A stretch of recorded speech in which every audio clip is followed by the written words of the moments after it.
Special meeting of the Municipal Council to order at 6:30. Please join me for a salute to the flag. I pledge allegiance to the flag of the United States of America and to the republic for which it stands, one nation, under God, indivisible, with liberty and justice for all. Thank you. Madam Clerk, I would ask for you to read the notice of special meeting, please. Certainly, Mr. President. Date May 3rd, 2024, to members of the Municipal Council.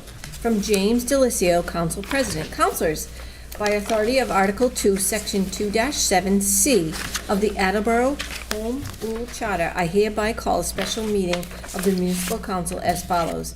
Date Tuesday, May 14th, 2024, 6:30 p.m., 77 Park Street, City Council Chambers, Attleboro. Purpose, budget, fiscal year 25, public hearings including general budget, water, wastewater budget, and fees, and any other discussion necessary for the deliberation of the next year fiscal budget, fiscal year 2025. Sincerely, James J. DeLisio, President. Thank you very much. I would now entertain a motion to suspend the rules, please. Second. All those in favor? Aye. Opposed? We're now operating under suspended rules because this is a special meeting. We're only going to be doing public hearings and a mayor's communication. Madam Clerk, would you please read the notice of the first public hearing, please? Public hearing for May 14th, 2024. Public hearing relative to the proposed solid waste fee of $325. This is a $25 increase from fiscal year 2025. Do we have anyone to speak in favor?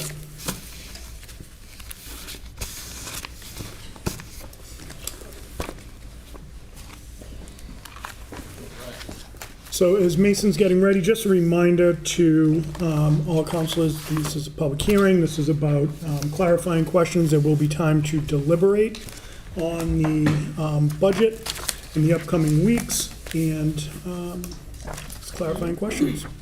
If I have more time. But, I appreciate it. you know, Yeah, so I'm just passing out a copy of my presentation. So this presentation speaks to all the public hearings before you tonight. Thank so you. I can split things up as needed, but just let me know how you'd like to proceed. So, Mason, what we've done in the past, and I think tonight would make sense, if you wanted to go through your entire presentation, and then we can, after that, we'll be, especially where we're operating with suspended rules, if there's questions, we can answer the questions as they come up, and then you can come up and speak in favor or neither for nor against, for any of the upcoming public hearings. Fantastic. So, Mason Lord, 181 County Street in Attleboro, here tonight in my official capacity as Director of Budget Administration, speaking in favor for all the proposed budgets for all the public hearings. So I have a presentation prepared just to hit really high level on the budget, the enterprise budgets, the rates, and hopefully be able to provide some insight into kind of the administration's approach to this budget, as well as kind of where we're headed from here. So really high level, I think it's important to kind of talk about what our revenue structure is in the city. So ultimately, there's 5 major revenue sources comprehended in each fiscal year budget, made up of local property taxes, about 55% of the revenue. State aid, about 34 to 35% of the revenue. Local receipts, about 9.5% of the revenue. Enterprise indirect costs, just under 10% of the revenue, and existing resources, about, in this case, about 0.5% of revenue. So starting with the biggest source of revenue, local property taxes, what's included in property taxes are the prior year levy limit, a 2.5 increase. That's Proposition 2.5. That's the limit for the increase in property taxes, as well as new growth. So the new growth estimate is provided by the Chief Assessor. It's finalized in the fall, and so the numbers can ultimately come down differently. This graph over here is actually new growth over time. So, not sure what was going on in 2004. Maybe people were really excited about the Red Sox, Curse of the Bambino being over, but that's sort of where we peaked out, about 1.77 million in new growth. In recent years, we've been, hovering over 1 million. So the 10-year or the average in here from 2002 to 2024 is just over 1 million. 5-year average about 1.19 million. 10-year average just under 1.1 million. So The number in the budget, again, it's from the assessor. It's what we think is conservative but fair. The assessor also breaks it down by growth types. Last year, you'll see the estimate was very similar in magnitude, about 975. The final came in about 1.23. The reason that's important is when we look at sort of new recurring expenses throughout the fiscal year, new growth is kind of the place where we'd look for something like that, right? So if we're looking at evaluating bringing on new positions or new expenses that are going to become a recurring expense on the budget, new growth is really the source of funding for that. Additionally, historically, we've committed half of new growth to the schools. That's also upheld in this budget. So if new growth comes in higher, the same approach from the administration would be to make a supplemental appropriation to the school department for whatever the excess new growth is. So the hope is it comes in higher. Debt service on excluded debt, the number is also net of premiums. So when we do borrowings, on short-term borrowings, the premium is, at least with the debt exclusion, we've basically taken that as a net off the debt exclusion, so the responsibility of the taxpayer. When you go long on debt, it restructures the permanent financing. But this is specifically for the ban is the premium. That's that $46,346.55. So that's just the short-term borrowing.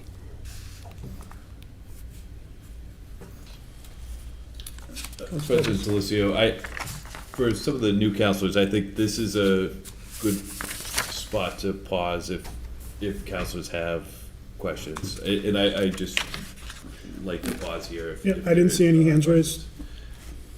Sorry. Okay, continue. Sorry. Okay.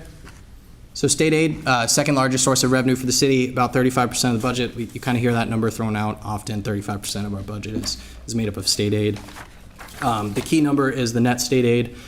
So the increase from 2024 final to what's included in this budget, which is the 2025 House Ways and Means, which was the most updated available state aid numbers at the time since the Senate budget has come out.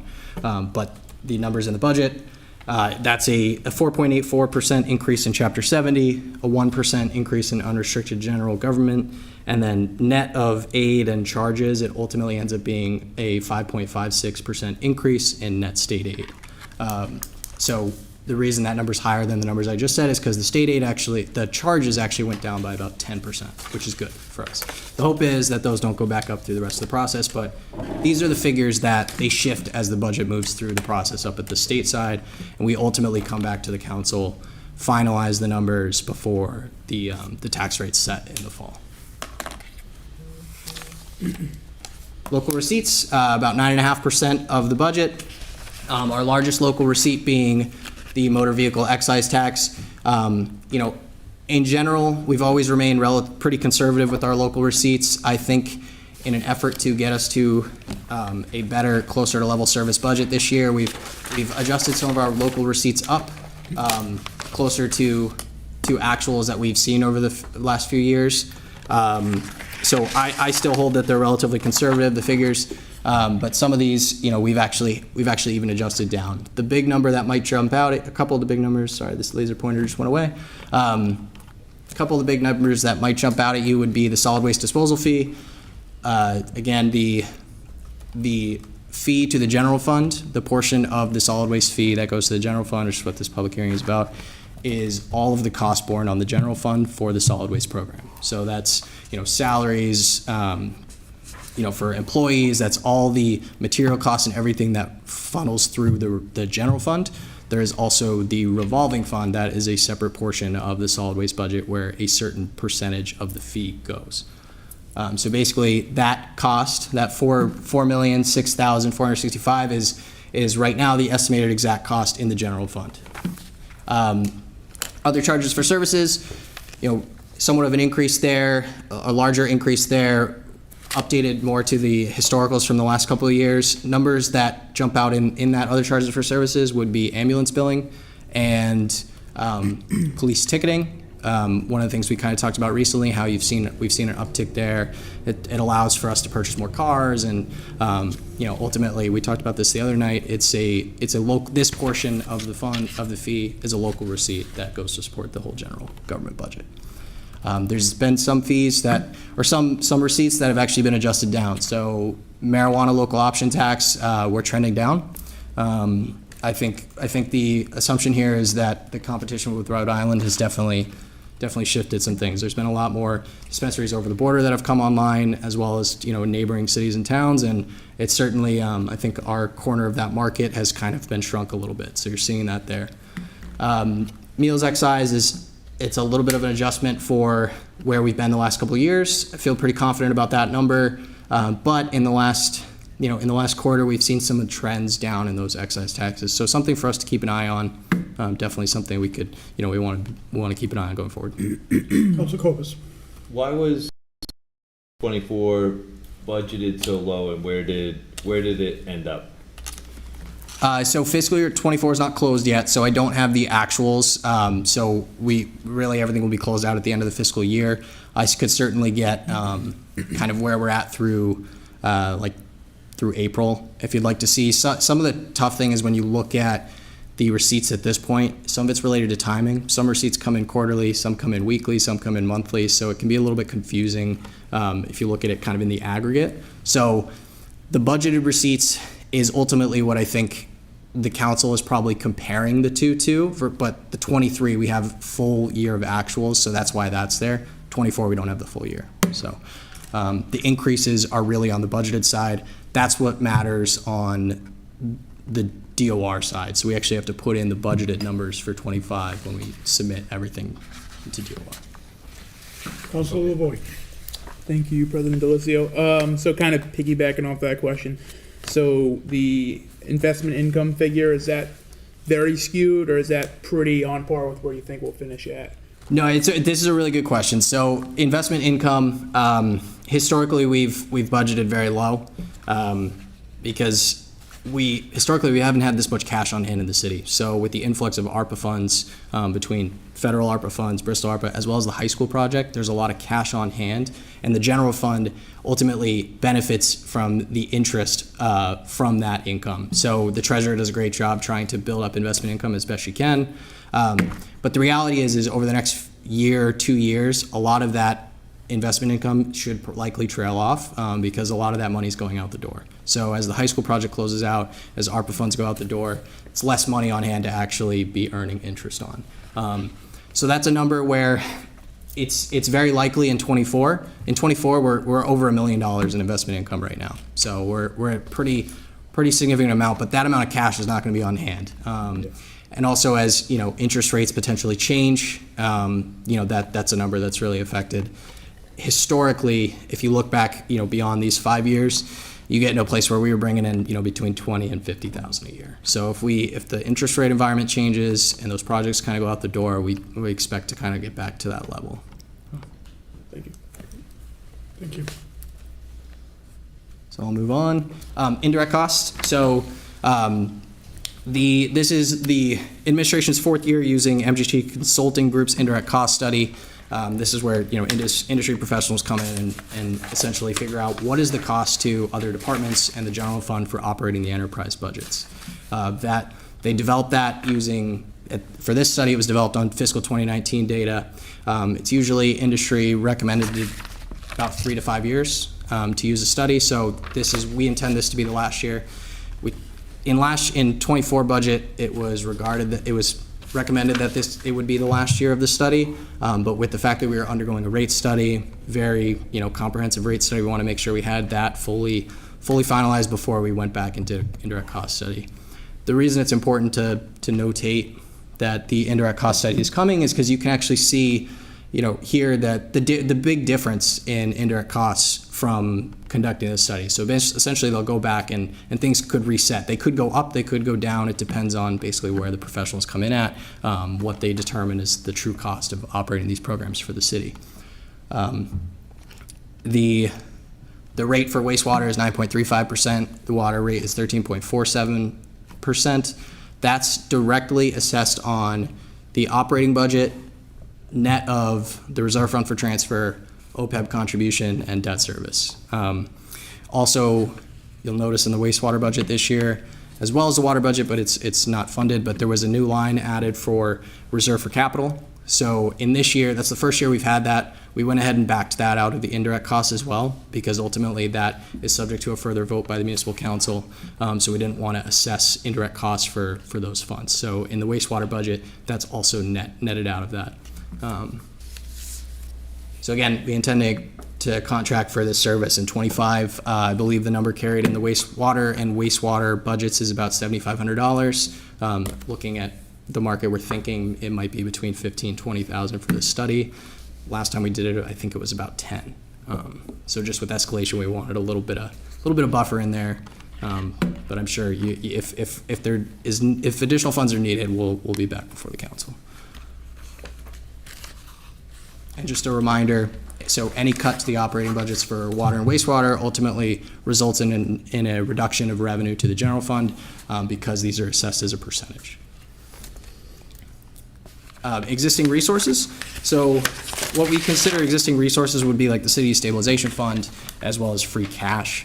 To be clear, this budget is not supported by the use of the stabilization fund. Yes, there was no contribution made through the budget, but there's also no drawdown from the stabilization fund. This budget is supported by a one-time contribution from free cash. That totals $656,878. Funds two items. We've talked about it already, but the $500,000 for the pay-as-you-go capital, which is that reserve for capital line that gives us the ability to fund capital that comes up in those first few months of the year before free cash is certified, as well as some smaller capital items that we wouldn't necessarily want to go out and budget or borrow for. Again, this is the same approach that's been taken in the prior 4 fiscal years by the administration, by the prior 2 administrations. And the additional is the full pay down of the AHS feasibility ban. So I put the account numbers there for you just so if you want to go look at the numbers, just to make it easier. This issuance can only be renewed 10 times, and next year would be the 10th time. And so if we didn't do a full pay down, we'd have to go out and ultimately have a principal payment in '26, as well as an interest payment. So by doing this, we avoid any sort of interest or principals going forward. We clear it out in this budget, free up some capacity to do some things with a little bit more with debt going forward. This was one of the questions that came up from the council, is just where are we at with free cash? So ultimately, general government free cash was certified at $10.3 million back in November. Right now, pending the items in the '25 budget that are before you, the balance, our uncommitted balance of free cash is about $4.65 million.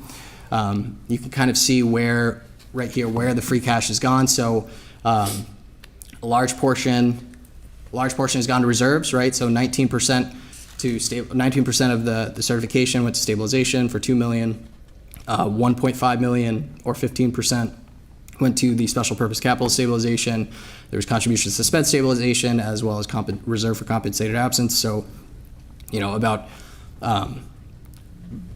approaching half of free cash went to contribution to reserves, as well as one of the big items to note is that, the snow deficit for '24 or snow has not been fully covered, that the intention is to cover that out of free cash, which was the approach last year as well. So once those invoices are finalized, we'll get that sent down to you, ultimately for you to make a vote, and hopefully support that. And so that will also reduce that uncommitted number. We talked the other night too about, there's potential for additional contributions to reserves within this fiscal year, as that would ultimately benefit our balance sheet, benefit us when it comes to rating agencies, rather than making the contributions further in the future. We'd like to do both, but the focus right now is really on expending ARPA funds. So, if you looked last year, 2023, we were at about $9.3 million in certified free cash, and we ultimately got down to about $1.65 million in uncommitted balance at the end of the year. So we're definitely higher than that right now. And part of that is because of the focus on ARPA spending. Ultimately, these funds don't go away, right? Anything that's not spent falls through to the next year's certification. So the idea is these funds aren't going away, ARPA funds are. So just as a transition, wanted to give an ARPA update to make sure that the council kind of knows where we're at. So in total, in what we consider city ARPA, which is directly from the U.S. Treasury to the city, SL, FRF funds, state and local fiscal recovery funds, we received just under $9.6 million. The city elected to designate 9.2 million as what's considered revenue loss. This is ultimately the least restricted category for something we can designate. So revenue loss allows us to basically fund like capital and do it under the same procurement standards that we would have in the state of Massachusetts. Makes things a lot easier for reporting. It's definitely the easiest way for us to go about this and maximize the use of those funds. And we're allowed to designate up to 10 million of our allotment, and our allotment was less than 10 million. So it makes it a little bit easier for us. We did have two projects that are not revenue loss. They're actually negative economic impact and disproportionately impacted communities for a total of $350,000. These projects are much more restricted. They had to go through a competitive RFP process, meet certain federal procurement standards, and ultimately they were subawarded to two local nonprofits for those specific purposes, one being construction of a new domestic violence shelter and one being rental mortgage and utility assistance. So I'll go into in a second kind of where we're at with the ARPA funds, but the big thing is to highlight is these deadlines. So the obligation deadline is the key deadline in front of us right now. Everything has to be contractually obligated, whether it's in a purchase order, a contract, truly like an order placed. It can't just be budgeted, it has to be obligated by December 31st, 2024. There's no expectation of that changing. All the meetings I've sat on with Treasury, there's no suggestion that that's changing. Ultimately, if the funds aren't obligated at that time, they have to go back to the Treasury. So the goal for the city is to not give back a single penny. The December 31st, 2026 deadline is actually to expend those funds. The reason that's important is because what these two deadlines do is they create a situation where we may not be funding the first priority projects. We may be funding the projects that are in the priority list, but are the ones that can be done by these deadlines, right? So there's certain things where, a larger construction project or, something else might have to go through different levels of procurement. There's project management, there's architects and engineers, and then there's construction, and that's a long process. And so we wouldn't be able to actually have those funds obligated by the deadline. And in some cases, depending on how broad the project is, you wouldn't be able to have them spent by the 26th deadline. So while, the goal is to do the highest priority projects, in some cases, the projects that come down and are submitted before you might not be what you consider number one on the list, but if you look at sort of the timeline and schedule, they're important, and also they're the most obvious to be able to do within this timeline. So just looking at big picture, where the ARPA funds have gone to this point. So this is sort of the breakdown in sort of use category, and what I mean by use category is like department or type of activity. So the broadest spending, and again, this excludes Bristol County ARPA. This is just the funds directly from the feds. The broadest spending has been in water and wastewater. That's the amounts that have been committed to both water and wastewater. So just under $6 million combined. These are the ones I just talked about, the subawards. Citywide are largely right now administrative expenses, or they were PPE, COVID testing, certain pandemic expenses. DPW, Park Street sidewalks, as well as the recent approval we got from this honorable body on flood mitigation, and then school security cameras. So the security cameras came down a few months ago. I was talking to Mark Furtado today. They're moving forward, so we're pretty confident we're going to be able to get those everything on this list awarded in time. The key here, though, too, is these are sort of the budgeted amounts. So this doesn't necessarily mean that these are committed in a purchase order. So the breakdown, I can, if anyone wants to ask specifically on like each project, the status, I can certainly give you that. It'd be a lot to go into kind of in this format. But some of the projects are fully expended, fully complete. Some are ongoing. Some are just recently budgeted, so they're not even in a contract yet. But this ultimately gets us to the number of what's outstanding and uncommitted, which is the 1.587 million. There's a lot of things that need to get done. A lot of priorities. Again, there's going to be some stuff coming down in the next few weeks. They may not be the first item on everyone's list, but they're the things that can get done in the timeline.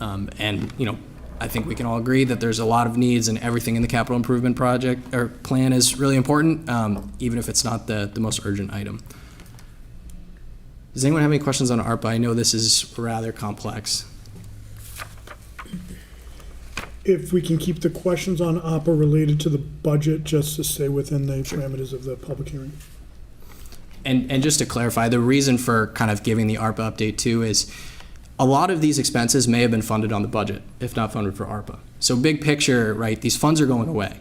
So there's been a lot of things we've been able to do in the city that were not through taxpayer funds, which I think is really important for the public to know that, you know, we're trying our best to exhaust every dollar that isn't directly out of their property tax bill.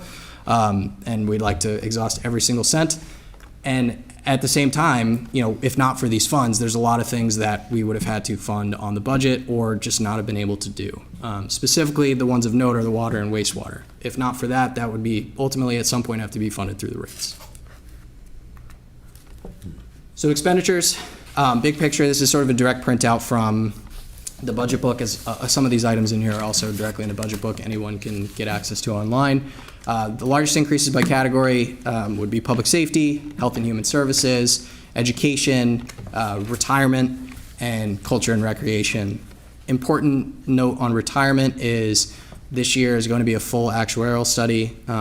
So this is you know, separate, retirement separate from the city, but ultimately the contribution percentage could shift in this year. I don't know what that's going to look like, but it's just important for the council to know that we could be seeing a different figure next year.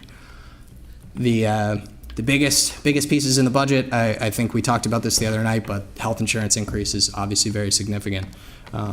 It's something that's not going to be sustainable for the city going forward. We're not going to be able to pick up that type of bill, as well as not be able to subsidize even to that percentage. The true percent increase was around 15%. So it was over a $1.6 million subsidy out of the trust. It's something that's, you know, the biggest we've seen and not something we're going to be able to sustain long term. Additionally, this is year 2 of the new collective bargaining agreements, which began in FY 2024. So, you know, those are fully implemented in this budget, as well as for our non-bargaining unit employees, our exempt employees, there was a 2% cost of living adjustment.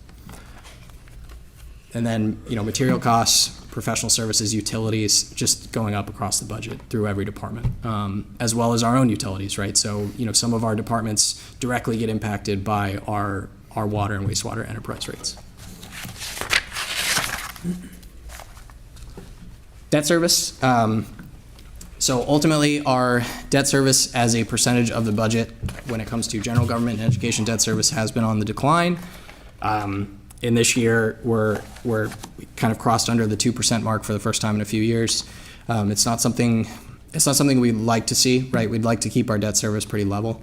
I think part of the reason for this, we talked about the other night, is with the influx of federal funds, certain things we would have borrowed for, we didn't.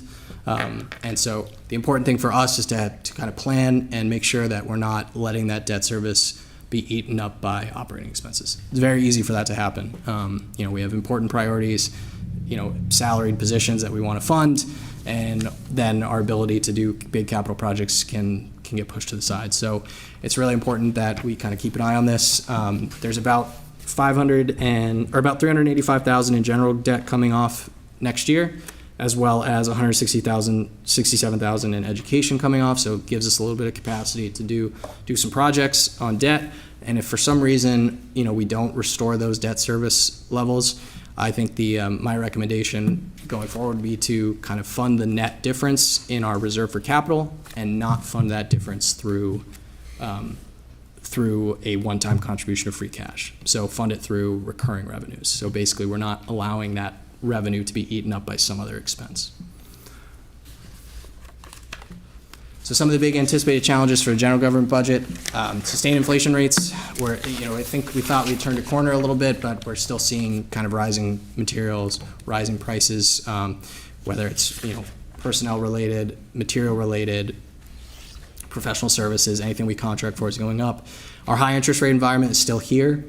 We had a very successful long-term borrowing in March, but we're kind of seeing some market trends that doesn't seem like it's necessarily going to go down any further, and we could kind of tip back the other way. So it's something we're really keeping an eye on.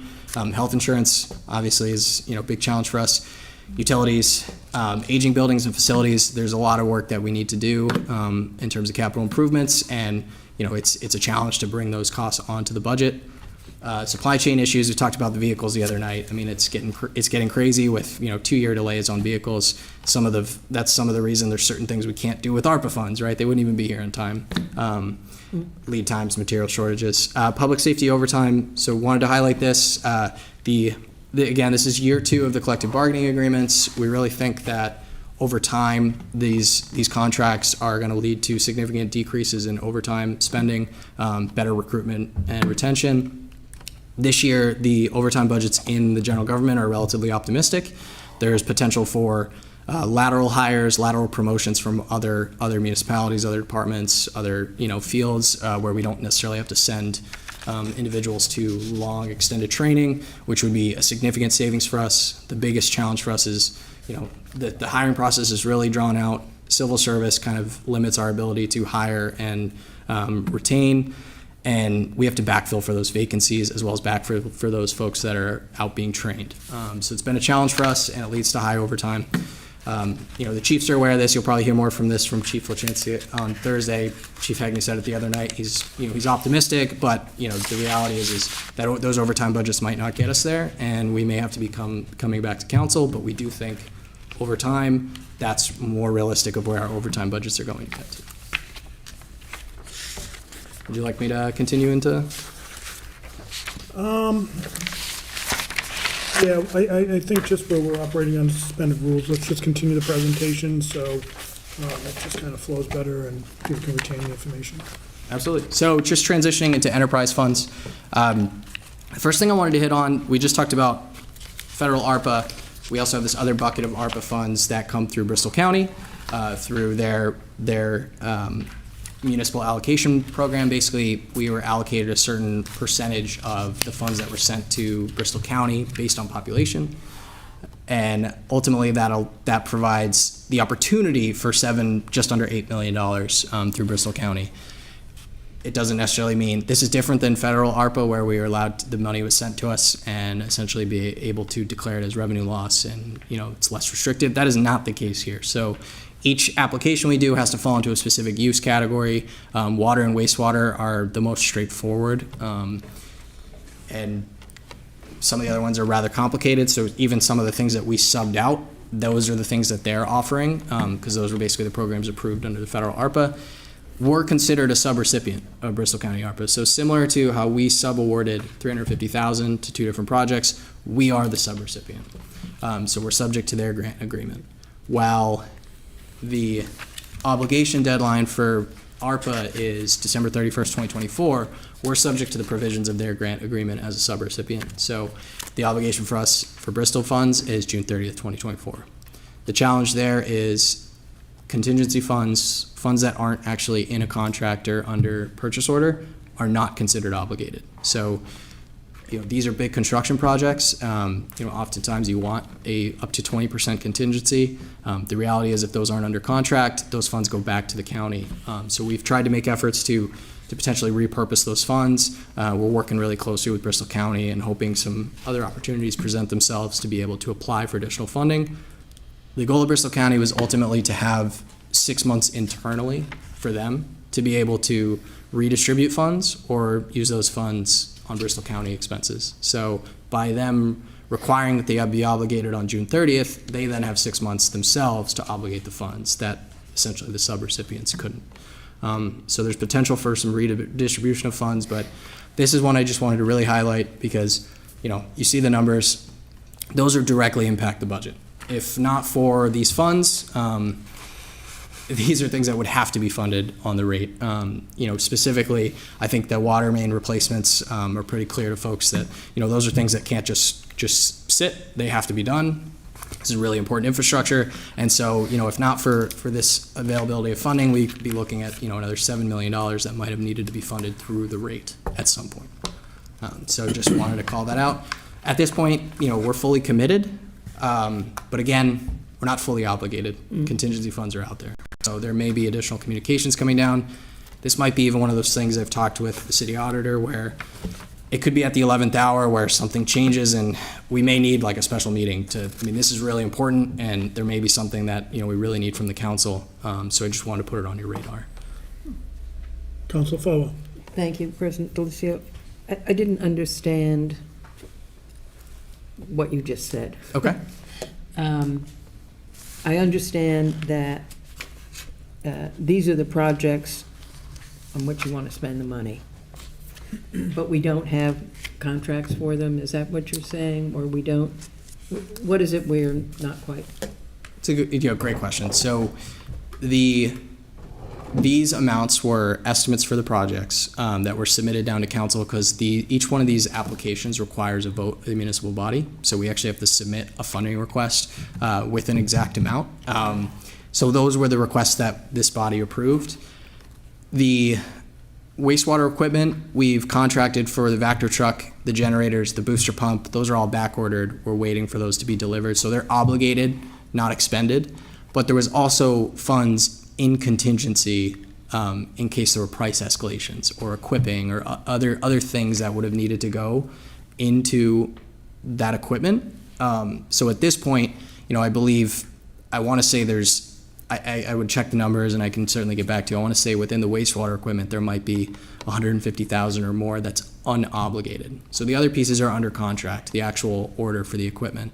But there's contingency funds that haven't been obligated. So we're working through how we can potentially re-obligate those to another project. But again, the Bristol County is difficult because the projects are pretty heavily restricted. So we're trying to see what opportunities there are and what can we move on quickly. With the water main replacements, Bishop Street water main was just bid out. The funds aren't even in place yet because we're still working through the application materials through Bristol County. So there's no purchase order or contract signed for Bishop Street. Lindsay Street, we have a construction contract signed. We have an engineering services contract signed. There's some money out there in contingency for the project where some of it, until they're on site in the ground, some things you just don't know. So the challenge is these projects are going to be ongoing beyond the obligation deadline. So there's potential if some unforeseen expense comes up, those contingency funds might not be available because it'll be beyond the deadline. So they have a very clear distinction between obligated and budgeted. So basically they consider contingency to be budgeted but not obligated. Councilor Tavares. So just a quick question on that point. If contingency funds, let's say 150,000, I think is the number you used for the wastewater projects.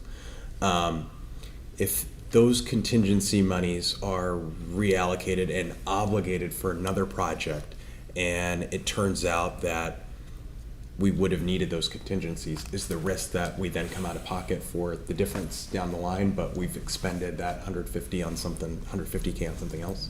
Absolutely. So ultimately, if the funds are put towards some other use and they're obligated to sort some other use, there is no longer contingency funds available for that project.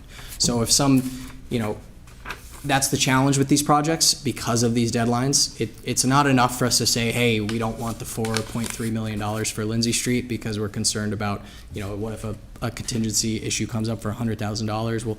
We'll try to figure that out when we get there. But it is a challenge in that, you can't obligate funds for contingency. You can't actually have it in a contract with a contractor. So it's a challenge. And the other thing is the process for getting projects approved is rather complicated through Bristol County. So even in your example, if you went back, we'd have to find an eligible project, meets all the standards, meets the this timeline, and then it goes through the county's application portal. It has to go through the council, it has to go through the application portal, and then it has to go before the Board of Commissioners. It's a pretty drawn out process. So that's also the challenge too. The timing is really difficult.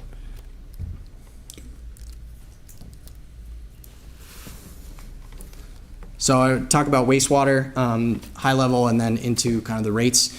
So the biggest factor driving the wastewater proposed rate this year is actually the fact that revenues in fiscal 25 are down significantly. So, from my perspective, one of the best things about having a rate study is they could kind of identify, through the collaborative process, we were able to identify that the rates wasn't really being calculated accurately. The biggest piece to that was our assumed industrial surcharge. We assumed that 20.5% of our usage was industrial usage. The reality is it's actually closer to about 13.5. So when that's the customer that's being charged the surcharge, and you're about 7% off, it's a significant amount of revenue that you're actually not bringing in. And this year specifically has been a challenge, I think, because we've seen in the last few years some of that industrial usage kind of tail off. And I think ultimately, I just think the rates haven't been fully calculated appropriately in the last few years. And, we're fortunate to have done a rate study, and I think we're going to be in a lot better place going forward. But that's the biggest adjustment, because realistically, the actual net enterprise cost, the number you see at the bottom, is only about a $300,000 increase from 2024 to 2025 for wastewater. But yet still requires a 12.3% increase in the rate, because there's a significant adjustment to our actual assumed revenues based on usage. And usage is also down. We're in an environment where, rain, and we're dealing with inflow and infiltration issues, and it's still driving up the chemical costs, driving up our operating costs, but it's driving down usage. So the reality is we had to adjust down our usage figures. We're closer to about, I want to say 93 million cubic feet per year, whereas before I think we thought we were at about 100,000. So it's a little bit, that's a significant piece. So ultimately, wastewater and water, they have fixed costs, right? So, and your usage revenue is kind of what drives, or your usage is what drives the revenue when it's a usage rate. Other pieces here, so like I said, reserve fund for capital, this is separated off the indirect cost, so we're not charging an indirect cost to that or the reserve fund for transfer, as well as the debt service and OPEB. The intended use for the $100,000 is the upgrade of the fire alarm panels at the wastewater treatment plant. Important upgrade. It's in the CIP. It's something that the wastewater superintendent has been advocating for.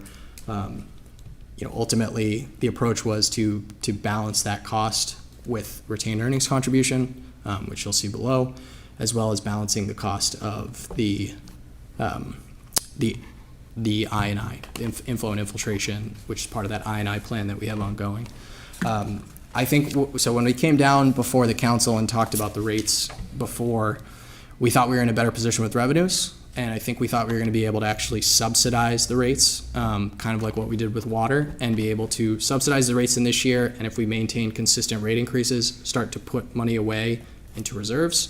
The reality this year is just with how far behind we are in revenue and the potential for a few $100,000 in shortfall on those revenues, is that we just couldn't subsidize the rate, with the exception of what we thought was appropriate to balance those capital expenses from retained. And I talked about it in the budget message, but the importance of the inflow and infiltration program and the need to move forward on some of those expenses.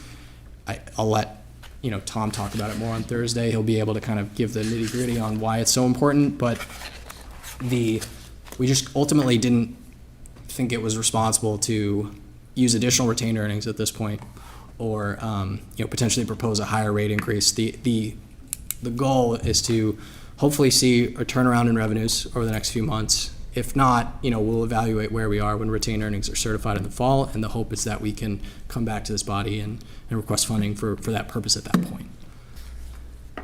You'll see increases if you look from 24 to 25 in some of the revenues, the non-rate revenues. So increases in the energy credits.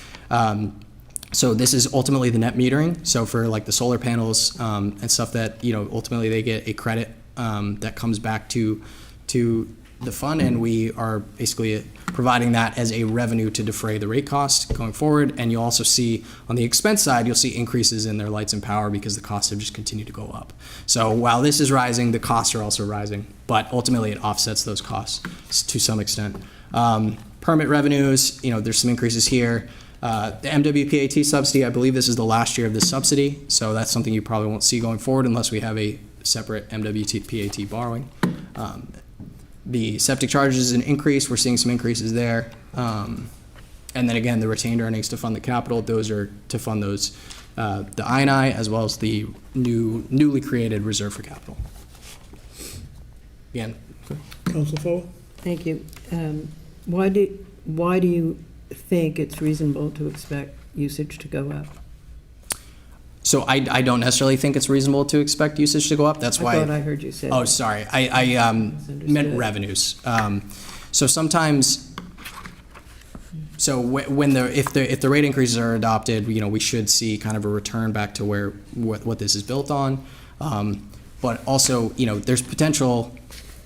Sometimes you have significant users that might be shut down for renovations or something for a few months, and that can result in a revenue decrease for temporary. I think the reality we've seen is it's been that way all fiscal year. So when I say hopefully we'll see a return in revenues, I'm not optimistic in that. I do think I think we had some significant users that have been offline for a while that are now back online. So hopefully we'll see some benefits there. But overall usage, I don't foresee a trend up. I think we talked about this when I thought the council had some really fantastic questions when we came down. We talked about the rates, and one of the questions was, do you foresee, I think it came from you, Councilor Boy, is like, what do you foresee with all the development potential increases? And the reality is at the same time that we might have new development, we've had kind of also certain usage falling off. So we're not anticipating significant usage increases. Thank you. Vice President Dolan. Thank you. So when you talk about the energy credits regarding the solar, so that's what I was trying to talk to you, but I was rushed and I had to get, because I have something in my committee for $60,000 for their electricity bill. So when we get the credits, is the credits from the solar company is the following fiscal year? Right.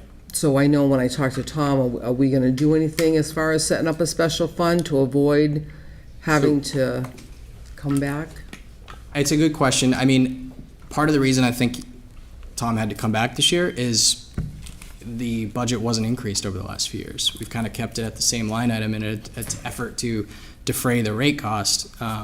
But the reality is this year we're like, you're coming back every year for funding for this line item. Like, we need to adjust it. So the hope is that he won't have to come back this year. But at the same time, we're also increasing sort of the offset revenue to the fund. So the idea is that, as these energy credits increase, it's reasonable to think, okay, at the same time, the expenses are increasing. I don't know if that directly answers your question. It's not something I've considered necessarily a special revenue fund. I'm not sure if, I haven't talked about that with Tom yet. So I'm not sure if that's, where we're at with that, I to be honest with you. Yeah, I mean, I know that what's in my committee now is due to the huge rainfall and having to use the pumps and such, but I was just curious because I know that he said that we don't see the energy credits until the next fiscal year. So. And what he's referring to is really it being included in the budget. But I think the reality is the energy credits are being included in the budget, but his line item wasn't being increased. And that's really where the problem lies, is that, it wasn't an honest look at what the expense for that line is, and the fact that he was having to come back and transfer from retained, where, we'd prefer to use retained earnings for capital expenses rather than operating expenses. Right. So, the goal is, hopefully we've increased that, and we've also had to increase lights and power. But hopefully that's, a reasonable approach. Thanks. So the industrial pretreatment program, the council had fantastic questions when we were down here and really kind of sparked further investigation and conversation around our industrial rate. It came from a couple of the councilors, and the question was, kind of just the general idea of why do we have an industrial rate? And the reason we have it is because we have an industrial pretreatment program. And the industrial rate is intended to cover the costs of the IPP program. The reality is the surcharge, which was 90 cents, hasn't been raised since 2008, at which time it was about 10% of the rate. Before that, it was about 45 cents. So it actually went up 100% overnight in 1 year when I think they realized, hey, our costs are way higher. We took, following the conversation here, we really took a hard look at what are our industrial pretreatment expenses, and the focus with our rate study professionals, as well as, Tom, myself, and bringing in, the experts over at Water as well, was let's figure out what our true costs are, and realistically, it should be something we're revisiting every single year. So the idea here is the surcharge, the recommendation is to increase the surcharge from 90 cents to $1.48 to truly cover the costs of the IPP program, which is what the reason the program exists is because the industrial users exist. If the industrial users weren't in our system, we wouldn't have this program. So really the program should be self-sustaining. And so the approach here is, in terms of personnel costs, there's 2 individuals that are directly responsible for the IPP program. You can see them on the salary sheet. One of them is fully, that's their whole job is focused around the IPP and the industrial surcharge users, which this surcharge hits. The other individual is about 30% of their time is directly to the surcharge users. So that's basically how we prorated it. We said, hey, it's not fair to assess both of those positions and those costs to the industrial users when they also support, that individual also supports commercial users and some of the system-wide. So essentially, we looked at, the time allocation, what they do, what their duties are, and basically prorated it. So we think we have a more accurate, I'm pretty confident, really confident we have a more accurate approach to the industrial surcharge. The other big thing, again, I talked about how industrial surcharge, we used to assume it was about 20%. So we used to assume that the 1 cent of industrial rate was generating over $2,000. But the reality is it's actually generating just under $1,300. So before, we were assuming people were industrial users that weren't. We were categorizing them potentially as industrial based on their zoning or certain other things, but they weren't actually a surcharge user. So that's an important distinction. So this, I think, is a comprehensive way, and you can kind of see the breakdown over to the right on how we go from, that would have been the anticipated shortfall if not for an increase. Basically, the additional cost to the overall ratepayer direct to the expenses of the industrial user. But by adjusting here, we actually kind of make it a net, essentially it should be the program is being covered by the surcharge. And this is something that now you'll see every year. So it's built into our rate model. So it doesn't mean it'll be increased every year. There could be turnover in staff, turnover in equipment, certain things, but you'll see it every year. So this is just a wastewater rate over time. Overall, the proposed residential rate is an increase of 12.3%, going from 1052 per 100 cubic feet to 1181 per 100.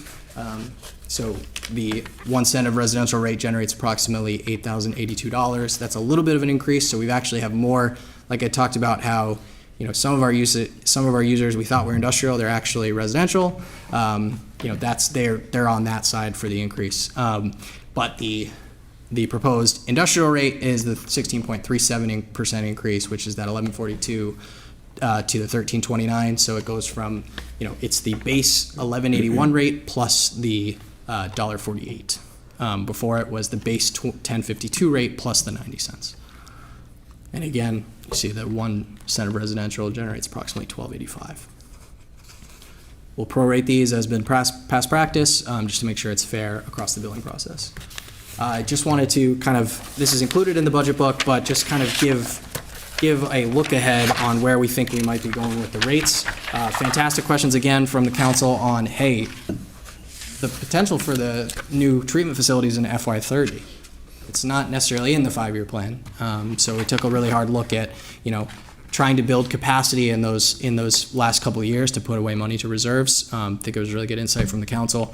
And so what's kind of visualized on this graph, and this is a snapshot in time, it's not necessarily any sort of proposed rates or anything like that, but this is sort of a 12.3% increase over the next 3 years, and then inflationary increases in years 4 and 5, which would be the 3% in 28 and 29. So what we believe that might give us the opportunity to do is put money to reserves, and then when that new facility and need to borrow comes online, we'll be able to kind of subsidize the debt service for that over the long term. And this also considers the approach that the rate study recommended, the rate study professionals recommended, of getting to that cash on hand balance. So looking at water, water is actually, I would say, a little bit more straightforward. While a bigger increase, it's very easy to kind of identify exactly what those increases are related to. So there's been chemical cost increases, the health insurance increase affects everyone, the contractual increases, but the big things are new debt, PFAS costs, and the Pawtucket Interconnect. These are all, sort of new costs on the budget. I also should recognize there's some additional non-rate revenues that we're now recognizing to defray the rate cost. So pipe and labor is sort of a lot of our permitting and, not permitting, but a lot of the services that the water department does that isn't to the system, it's to the user. there's various charges. We have some proposals we're going to be setting down shortly on some increases, but those are things that, the idea is that these costs are borne by the individual procuring the service, which is not necessarily serving the entire treatment program and the entire water enterprise. And so at the same time, we're also recognizing those revenues so that it's not, the need to raise those revenues isn't being charged to the ratepayer. So any increases in fees over time, we'll be able to recognize those increased revenues, and ultimately it will decrease the responsibility on the ratepayer. So it's really important that we have reasonably assessed fees and fee structures that accurately assess the costs of offering certain services that are outside of the scope of this system as a whole. I think Vice President Dolan, you said it best, is, the ratepayer shouldn't bear the cost for these services. You do see essentially retained earnings to stabilize the rate. So this is directly a contribution from retained earnings to limit the rate increase this year. We believe if we kind of maintain this planned rate increase over the next few years, next year we won't need to stabilize the rate. If we can sustain kind of a rate increase, we'll be able to put money into reserves. So this is a year where a lot of the expenses came on in year one. So the approach of having a multi-year rate model allows us to, stabilize the rate in some years, put away money into reserves in other years, and try to plan for multiple years ahead, rather than just every year we come down and propose a rate. The approach is at least we have an idea of where we're going, and we can make decisions like that informed. So a water rate, the proposed rate is an increase of 20% from $5.99 per 100 cubic feet to $7.19 per 100 cubic feet. The 1 cent of water rate generates approximately $14,781. That's only slightly down from what you would have seen in previous budgets being $15,017. So there is a reduction in usage that's obviously also related to the wastewater. That has to do with water bans and essentially being what we consider low production years with all the rain. People don't use as much water when it's raining outside. What do you know? But the reality is I think we've realized in the last few years that's becoming constant. So we have to kind of plan for that. It's possible that if usage continues to decline, we have to adjust this going forward. And again, continue with past practice of prorating the rate increases. So I just want to talk about the new costs. This is what I was saying, where it's easy to kind of draw out the increases. The debt service for water in FY25, and this does not include OPEB, is just over $3.5 million. That's up. That's a net increase of just over 900,000, or a 35% increase in debt service, which is basically 50% of the rate increase. So 61 cents of that $1.20 is directly from debt service. And then PFAS is obviously a big struggle for us, and this is a mandate. These are unfunded mandates. We're hoping that through the SRF we're going to be able to mitigate the costs on the program going forward. Also potential for settlement funds to come into the city, in which case we'll be able to kind of mitigate costs related to PFAS going forward. But at this point, there's costs on the budget that we have to pay for. So with the new temporary treatment plant expected online in early fall, there's operating costs. So it's about $35,000 utility costs. You'll also see a line in the budget for $125,000 for PFAS resin. That's something you'll probably see going forward now. Even when we get into a permanent facility, there's basically resin costs where you have to swap out the resin every 12 to 18 months. About 75% of the net increase in the debt service above is actually new debt related to PFAS. So the engineering for the permanent plant, the construction for the temporary plant, I believe there's one other cost. So again, a big portion of the budget increase is just PFAS. And the cost outside of the debt is about 11 cents just related to PFAS operating, and then in the aggregate for PFAS about 57 cents of the rate increase. We also have the Pawtucket Interconnect coming online, and again, the costs associated with that are just over $100,000 on the operating budget, and that's about 7 cents of the rate increase. So pretty quickly you can kind of get up to the rate increases kind of directly related to these items.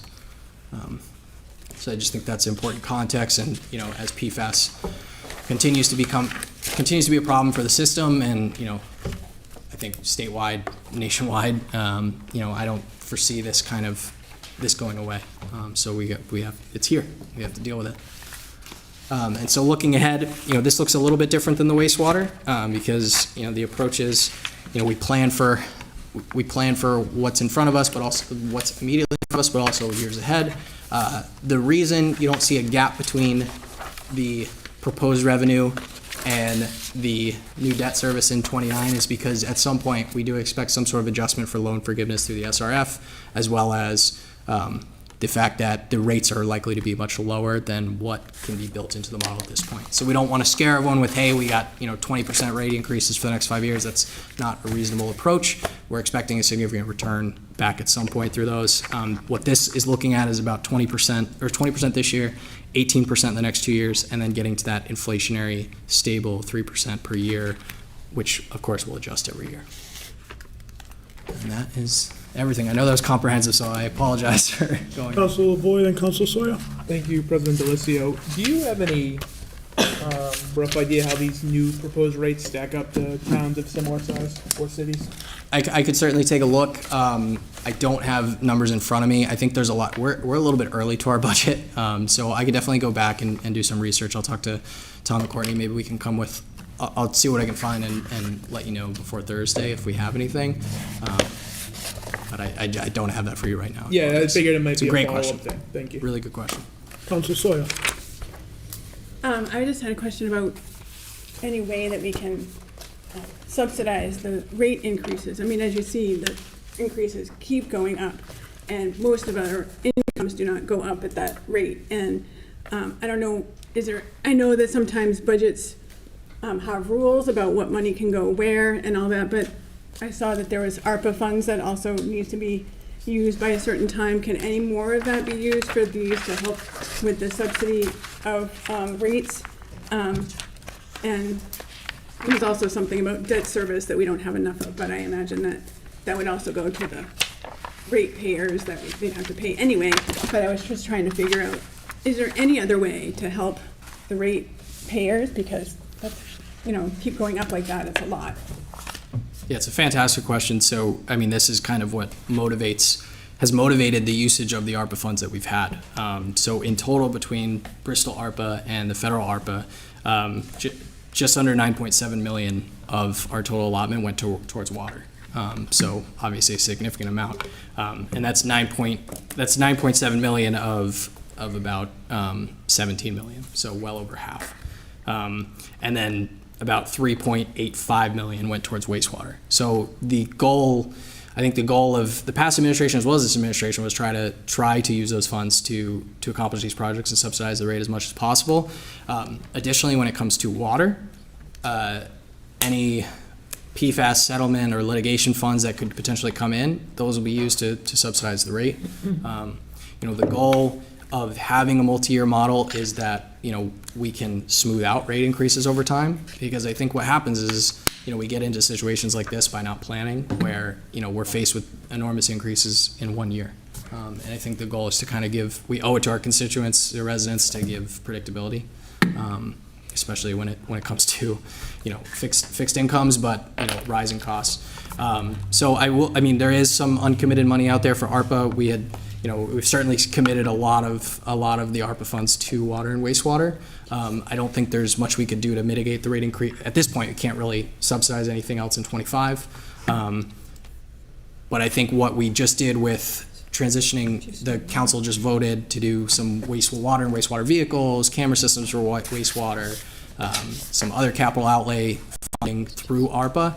That significantly helps the rate increases in the next couple of years. So when we were down before the council, I think we thought we were looking at 21% for water over the next 3 years. We're looking at probably 20, potentially around 17 to 18 in the next couple of years. So, which doesn't sound like a lot, but when you look at it, I mean, it's a significant. That's what that gets you. So, yeah. To your point about debt service, it's debt service for the systems. So ultimately, the intention is for the enterprise fund to cover that debt service.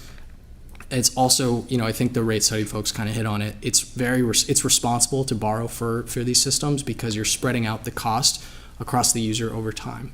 The challenge is if you do it all in 1 year, you're really charging that user who's there at the time, and then the people who come into the system later aren't really paying their fair share, and then the people who've been here are the ones who had to pay for the full system.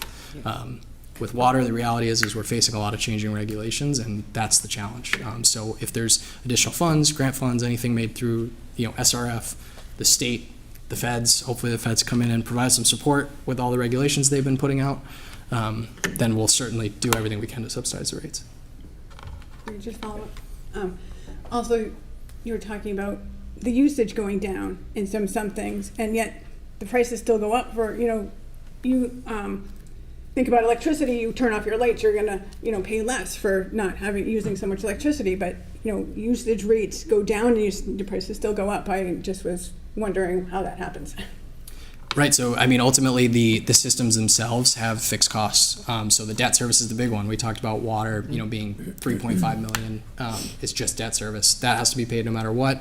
The systems still have to operate, and there's sort of minimum staffing levels, minimum operation levels. And, with all the inflow and infiltration, kind of why we talked about the importance of I&I mitigation, the systems are still requiring a lot of chemicals, a lot of treatment, even if it's less consumption on the back end. So that's part of the challenge, is that the costs are relatively fixed, and so like you said, it's like despite usage going down, costs go up. But at the same time, if a user uses less, they're paying less, right? So even if the rate is increasing. Additional questions? Mr. Lavoy. Thank you, President Delicio. I know the study recommended a 5-year increase plan. Has the city ever looked into maybe doing more of a 6-7 year plan, or even shying away from getting down to the 3% mark? Something like 10, 10, 11, 11, kind of shifting some of that burden, and the 18%, the next 2 years following 20% seems pretty steep. So I wondered if we looked into the opportunity of kind of breaking off some of the second and third year needs into the later years. Great question. So first of all, I would argue we've never looked at it multi-year at all. So the rates kind of come down. You've seen the rate calculation every year. So I don't even think we've looked beyond 1 year in the past, with the exception of planning for how we borrow, et cetera. I think the administration's looked and the finance team has looked, but I don't think the rate model itself has looked, for what that's worth. One of the challenges, though, too, is that the budget has to balance. So there's only so much funding available to actually subsidize. That was kind of the challenge with wastewater. I said, I don't think we have, ultimately, if those revenues come in short, it's picked up by the fund. So that retained earnings gets eaten up by the fact that they didn't bring in the revenues they were budgeted for. So we basically were trying to be conservative with how much we could subsidize. Even that is a relatively high number. I believe they were, it's about 20% of their starting retained earnings. And, if they're facing a $500,000 potential $300,000 to $500,000 short fund in revenues, that eats up the rest of it, right? So, and then when it comes to water, it's the same story, right? It's you have to have the cash on hand to subsidize the rates. So in this year we subsidized. It's potential that we'd subsidize in the future, but if we're planning for longer term expenses, and that, like you said, looking on 7 years beyond, we have to kind of put money away as well. The model itself that we have is actually really a 10-year model. What's presented is sort of the 5 years as kind of like the immediate, because the goal was to get to cash on hand targets by the end of year 5. But at any point that can be updated. Mason, is it fair to say when we're talking about the rate, when we're looking at it, we're trying to plan the best? I don't think anyone sitting around this horseshoe feels good about raising rates, but is it fair to say that some of the challenges we're facing is an aging infrastructure, aging pipes, and aging facilities, unforeseen expenses, specifically PFAS, and the expense that has cost the city over the last 2.5, 3 years, as well as the increase that we have in some of the chemicals that we're told we need to get to this level by the state. And as former President Cook used to say, they're all unfunded mandates, which is the state, the federal government telling us we need to do this, this, and this. So the first question is, are my comments fair to say? And secondly, if we don't increase the rate at this point, and all of a sudden we're getting hit with all this other stuff, is it a fair assumption to say that that's gonna fall on the backs of the ratepayer anyway? So I think your first comments are entirely accurate. Whether it's the aging infrastructure or, like you said, the unfunded mandates, which I think was kind of clearly displayed just by the PFAS costs, those are costs that we have to bear on the system, which ultimately falls to the ratepayer. The question on kind of what happens is, if the rates aren't raised, ultimately it doesn't become a responsibility of the ratepayer, it becomes a responsibility of the taxpayer. So, not everybody in the city uses the system. Not everyone's a participant in the water and wastewater system. The systems are intended to be self-sustaining. If the costs aren't covered by the rate or by, revenues to the enterprise funds, they have to be covered by the taxpayer. So at some level, that's ultimately a policy decision. If people decide that that's a more fair approach, that's, I would not recommend that. I think the reason you charge a user rate is because you're charging the people who actually utilize the system. And it would be very unfair to those who don't utilize the system and have their own expenses to be essentially charging them for the services. But I think your points couldn't be really any more accurate. The infrastructure is aging. You see it in the debt service. You see it in all these costs of these projects. And if not for the ARPA funds, these projects would have had to been done anyway. So without those funds, we'd be facing a lot more significant increases. Thank you. Additional questions? Okay. Thank you, Mason. Thank you. Thank you. Do we have anyone else to speak in favor? Anyone to speak against? Anyone to speak neither for nor against? Councilor Cobus, do you see any reason to keep this public hearing open? I do not. Thank you. I declare that public hearing closed. Madam Clerk, we'll go on to the reading and second public hearing, please. Second public hearing relative to the proposed water fee of $7.19 per 100 cubic feet. This is a $1.20 increase from fiscal year 2025. Do we have anyone to speak in favor? Mason, I don't know if you want to speak in favor, just for the record. Again, I think everything was laid out in the presentation, so speaking in favor for all of the proposals. So. I have to have you come back up. Anyone else to speak in favor? Anyone to speak against? Anyone to speak neither for nor against? Councilor Cobus, do you see any reason to keep that public hearing open? I do not. I declare that public hearing closed. Madam Clerk, reading of the third public hearing, Third please. public hearing relative to the proposed wastewater fee of $11.81 and $13.29 per 100 cubic feet for residential and industrial respectively. This is a $1.29 increase in the residential rate and a $1.87 increase in the industrial rate from fiscal year 2025. Do we have anyone to speak in favor? Again, Mason Lord, Director of Budget Administration, just speaking in favor. Do we have anyone else to speak in favor? Anyone to speak against? Anyone to speak neither for nor against? Council Cobus, do you see any reason to keep this public hearing open? I do not. I declare that public hearing closed. Madam Clerk, the reading of the fourth public Yes. hearing, please. Fourth public hearing relative to the proposed fiscal year 2025 budget. Anyone to speak in favor? Again, in favor. Anyone else to speak in favor? Anyone to speak against? Anyone to speak neither for nor against? Council Cobus, do you see any reason to keep this public hearing open?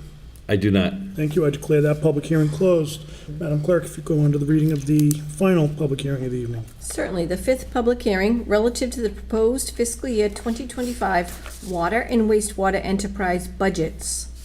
Do we have anyone to speak in favor? Again, just speaking in favor, and thanks for your collaboration on everything as it related to the rates and looking in depth at the enterprise funds with the rate study professionals. It was really helpful, really good insight from the council, so thank you. Thank you. Thank you for your work. Do we have anyone else to speak in favor? Anyone to speak against? Anyone to speak neither for nor against? Council Cobus, do you see any reason to keep this public hearing open? I do not. Okay, declare those all 5 public hearings closed. Thank you, Mason. Thank you. Given how late it is in the night and the fact we still have committees, instead of reading a mayor's communication, we should have all received a copy. Number 1 will go to Public Works. Number 2 will go to Public Works. Number 3 will go to IT and infrastructure. Number 4 will go to personnel, veterans, human services. That being said, there is no committee reports, there's no old business, no new business. I would entertain a motion to adjourn. All those in favor? Aye. We are adjourned at 7:45. We will now go into committee meetings. Thank you, and since we're meeting on Thursday for the Finance Committee, I'll cancel for tonight, and we'll meet on Thursday. The IT and Infrastructure Committee has one matter. Entertain a motion to transfer $9,293.45 from account 1133100-5851010, budget and administration, new computer equipment, to account 1133100-524211, budget and administration, maintenance of software. Second. Thank you. I've discussed this matter with the head of MIS, Bill Lennox. I'm sorry, Did you call the committee to order? I call the committee to order At 7:46. at 7:46. Thank you, fellow counselors. And then I second that And, motion. thank you. Yes. The committee now being in order, may I skip reading again the motion that I wish to entertain? Is there agreement from the committee on that? Yes.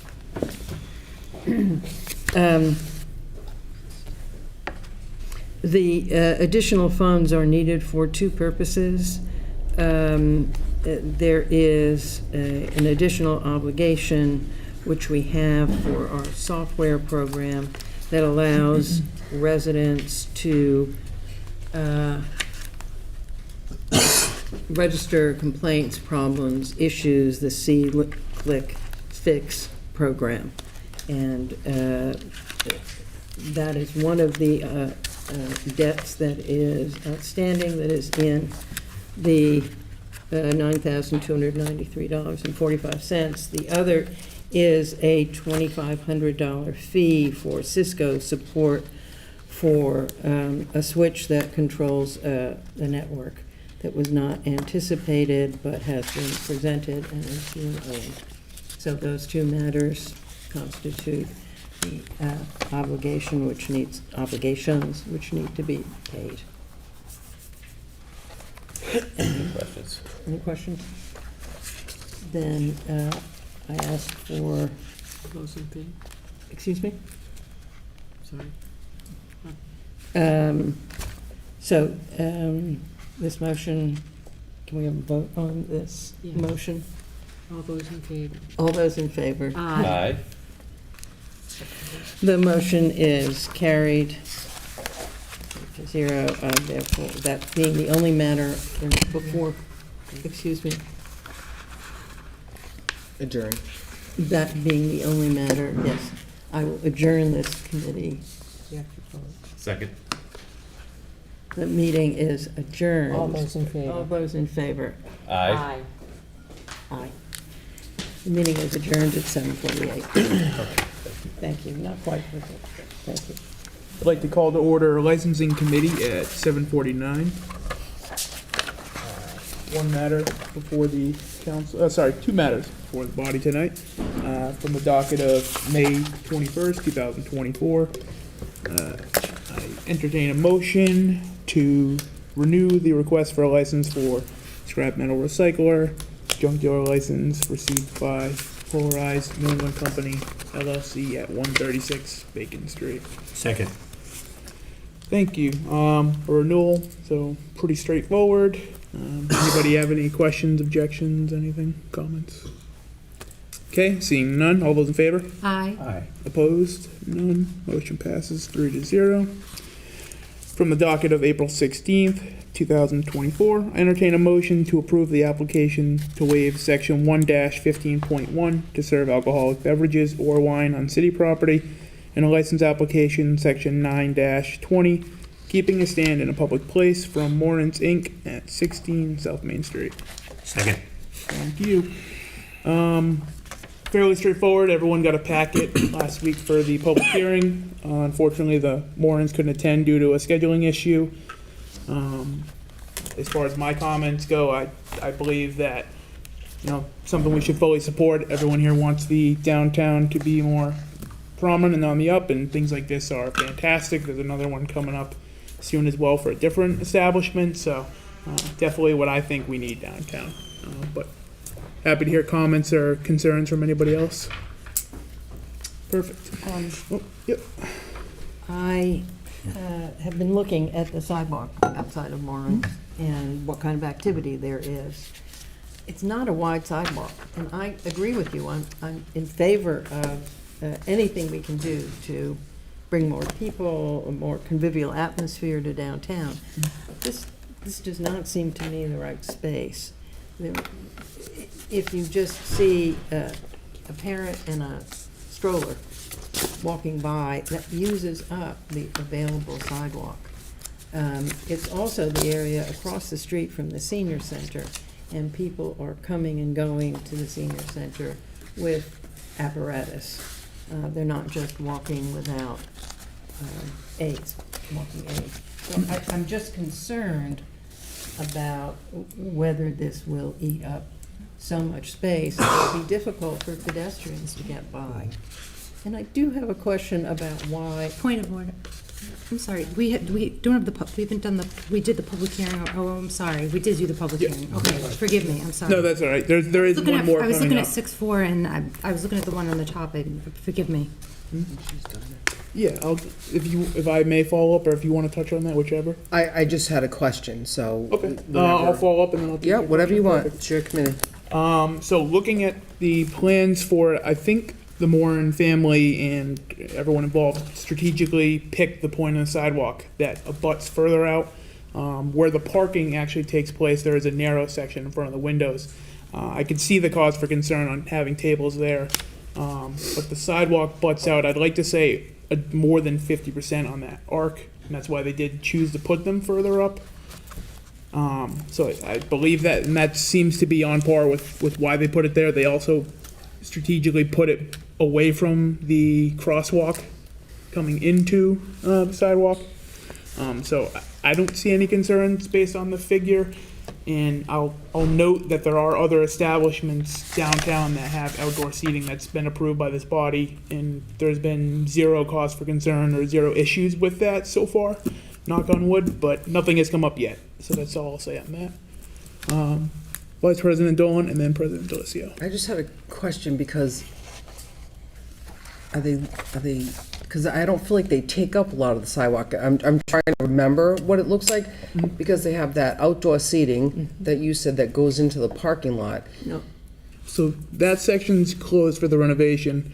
I guess trying to so where the car parking is, the forefront space is a handicap space, and then it juts out with the bump out that obviously at some point the city put in.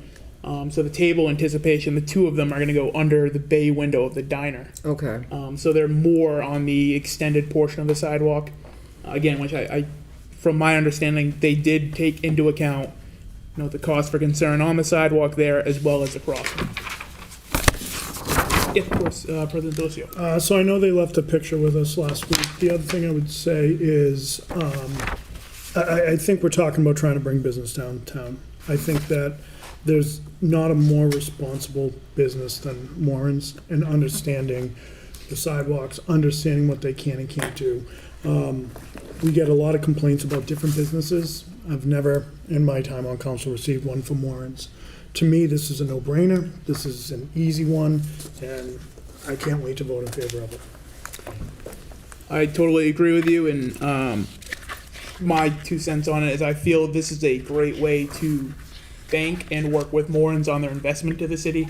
And speaking with the Moran family, I know they've invested over $1 million, upwards of now they're talking to $2 million into the business, in hopes for a more vital downtown. They want more of an entertainment space to bring the community in, and kind of keep up with the growing times and the transformation downtown of, they really want that foot traffic and that nightlife that we want downtown, and they want to help be the driving force for it. So making sure that they can add 2 more tables to a tight space as they're investing money into the city, I think is the least we can do. Councilor Waterman? Yes, well, I totally agree with what you have both just said. This is a very important piece of the business we have downtown. But they also did this 2 years ago, and there were no problems with that at all. And my recollection is that it was generally for 2 people. It wasn't sticking way up. So I would totally agree that this is fine to do. Thank you. Councilor Fuller, do you still have a comment or question? Perhaps I simply misread the photograph, or don't know how to read the photograph. But, your representation that the area in which these tables are going to go is broader than the area that I was looking at gives me great comfort. Awesome. I agree that it's something we ought to encourage. Thank you.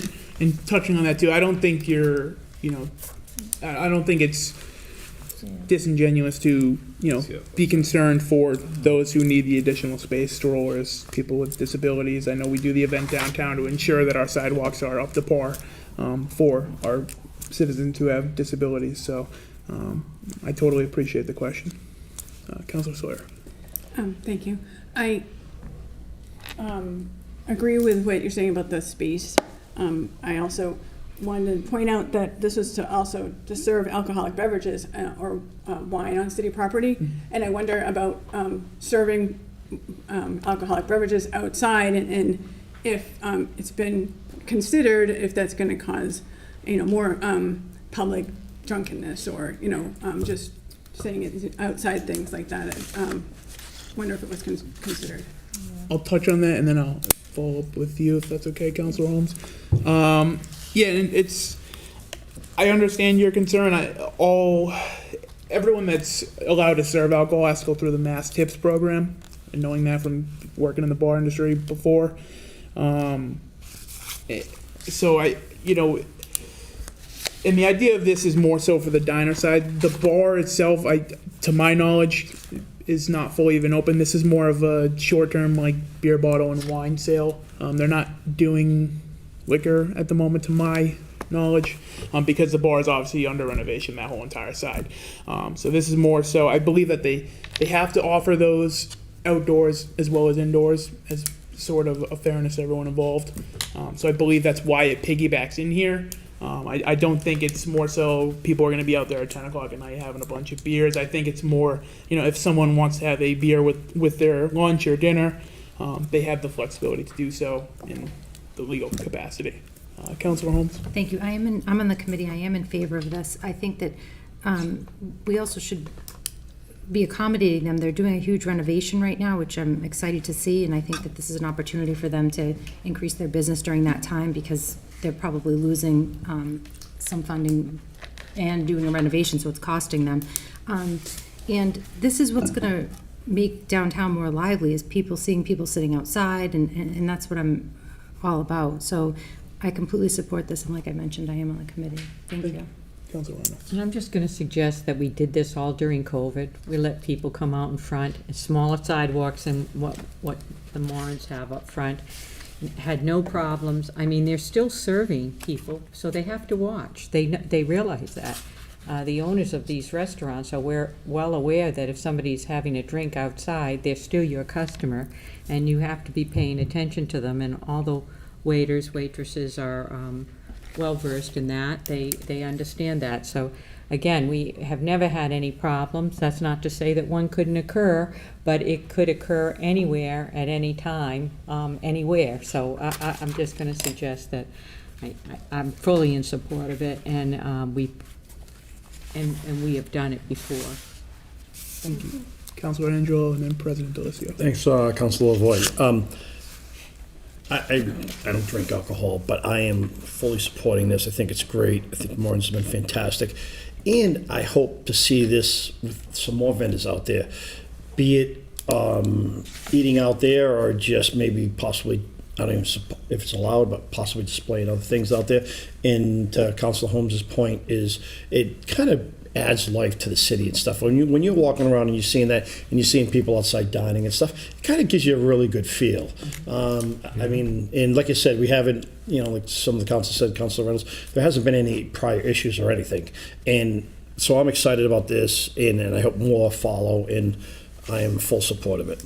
Thank you, President Delicio. Yeah, thank you. I don't want to belabor the point, so I'll keep it brief. But, restaurants are still getting crushed coming out of the pandemic. They're struggling. Moorings does so much for the community. They volunteer, they sponsor teams, they're everywhere. We do have a track record of doing this. Sangrias, Scorpios, Burgundian. I believe even Banditos in the past. And Moorings has done it. So while I recognize and appreciate the concern, I think as Council Reynolds said, just add to your point is they're going to get it inside if they can't get it outside. So, I don't know that it's encouraging one way or another behaviors. Thank you. Thank you. Yeah, just in closing, not that I would ever say that COVID is ever a good thing. I would say the only side effect that is beneficial in this situation is a pilot program. In respect to that is, we've seen it in many businesses. Like you said, many are trying to keep doing this. So I appreciate a lot of the positive feedback from the body in reinforcing what Moorings is trying to do. There's other measures coming up through my committee in the future that really resonate with the push for bringing downtown to life and being active. The small business owners of downtown meet regularly. They are pushing for this as well as other ventures coming up.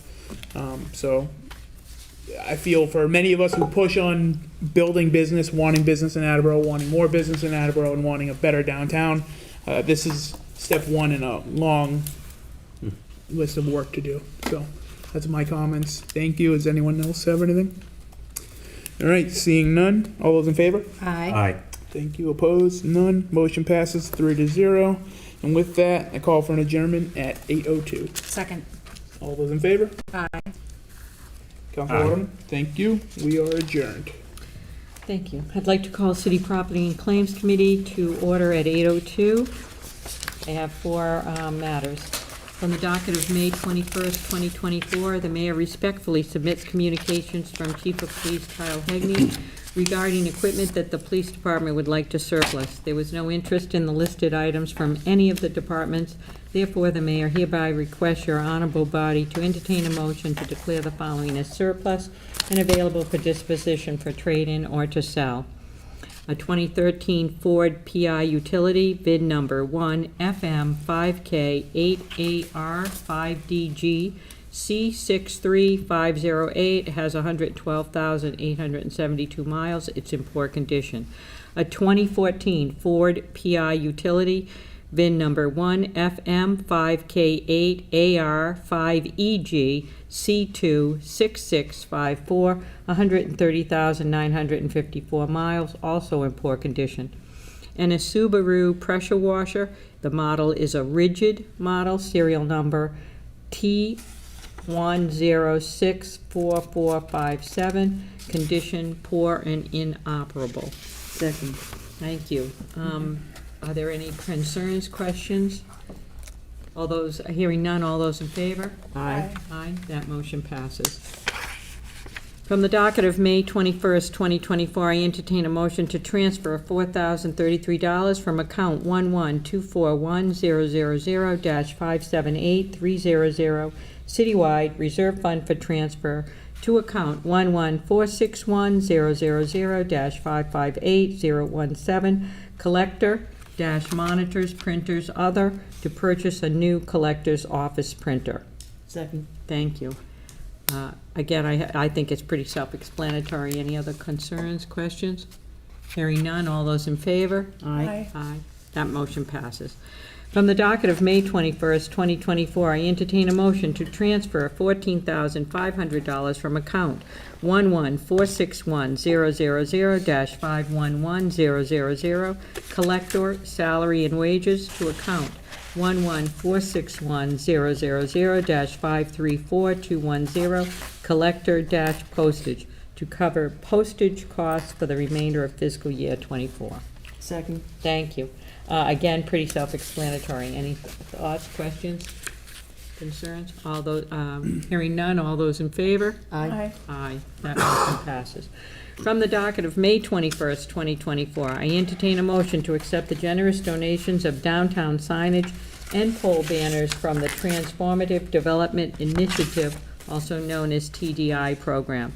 The TDI program has been awarded $13,000 and will help create a sense of brand and place to our downtown area. Thank you. I think that's it's great what's happening there, and I really have no concerns. Anyone else have any concerns, questions? All those in favor? Aye. Aye. That motion passes. And that is all the business City Property and Claims Committee has this evening. I'd like to call for an adjournment. Second. All those in favor? Aye. And I will call for an adjournment at 8:05. I'd like to call Public Works to order at 8:05.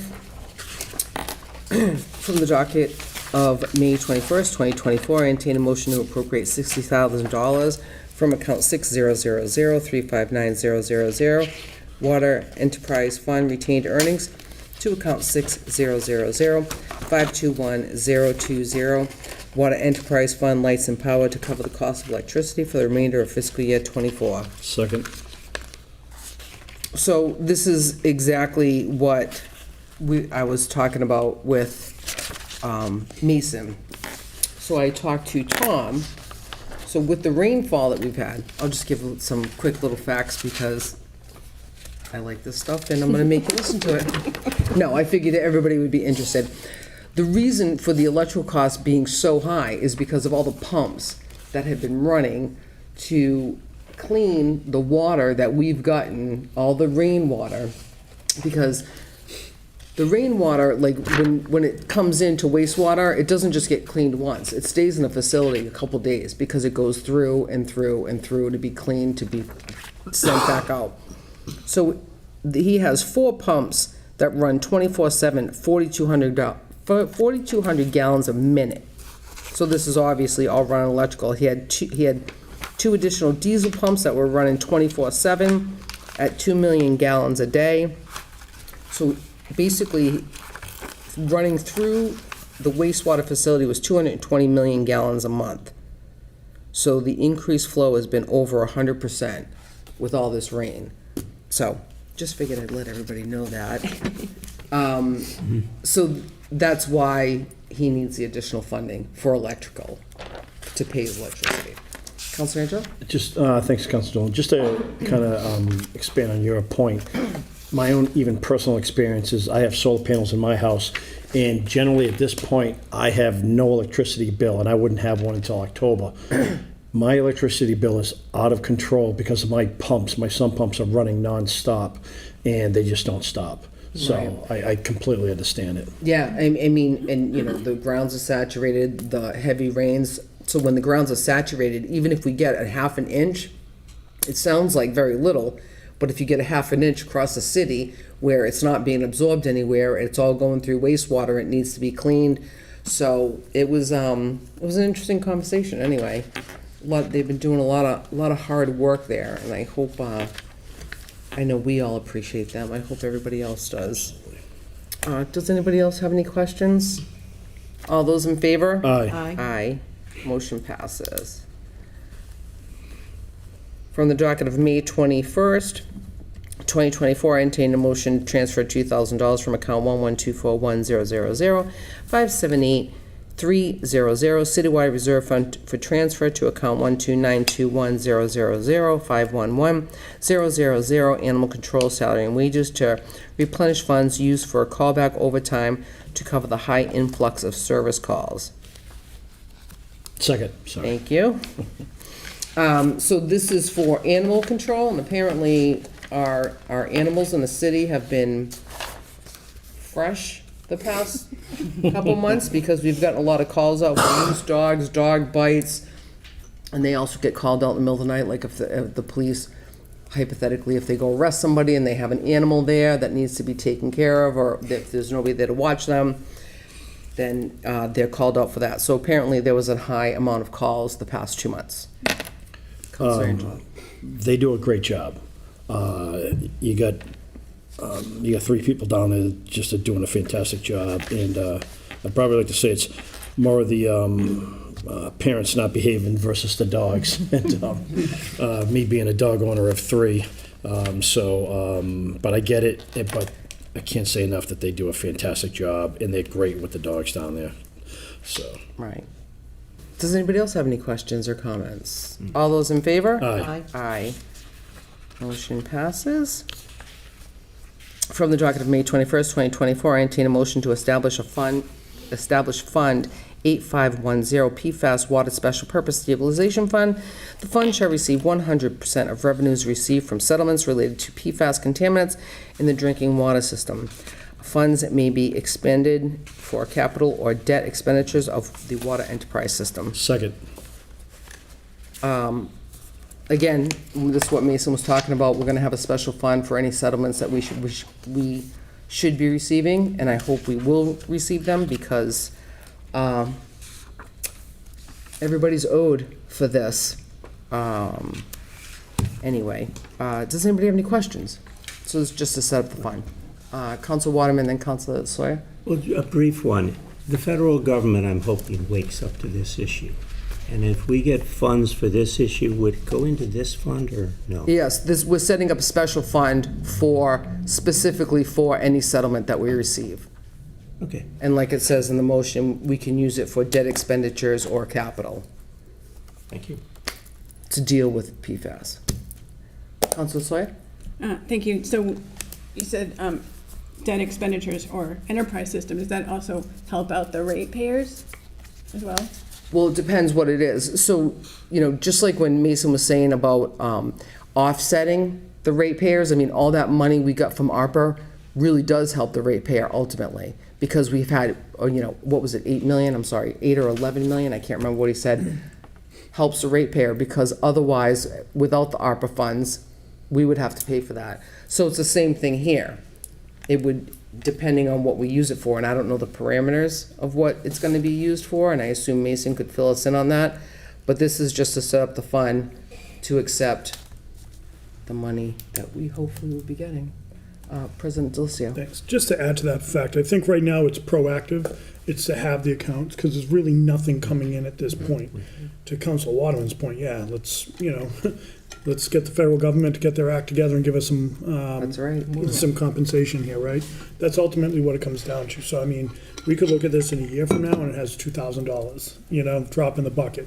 Or it could be 2.5, which then could help to fiscal '26 offset some other capital improvements, which could then decrease the need to increase that rate. So I think it's kind of a wait and see at this point. Yep. Council Foa? To Councilor Waterman's point, the language that talks about received from settlement suggests a lawsuit. Correct. And if the federal government were to simply start creating some grants for PFAS, it wouldn't necessarily go into this fund. I doubt it. I think this is specifically because we are part of a Class action? class action lawsuit. So I'm going to assume that this would just be for any settlements from that. That's the information I have. That's what I'm assuming. It will be strictly for that. But if anything changes. That's how I understand this. what Correct. understand I what you're agree. saying. I understand it the same way. Does anybody else have any questions? All those in favor? Aye. Aye. Motion passes. Last one. Okay.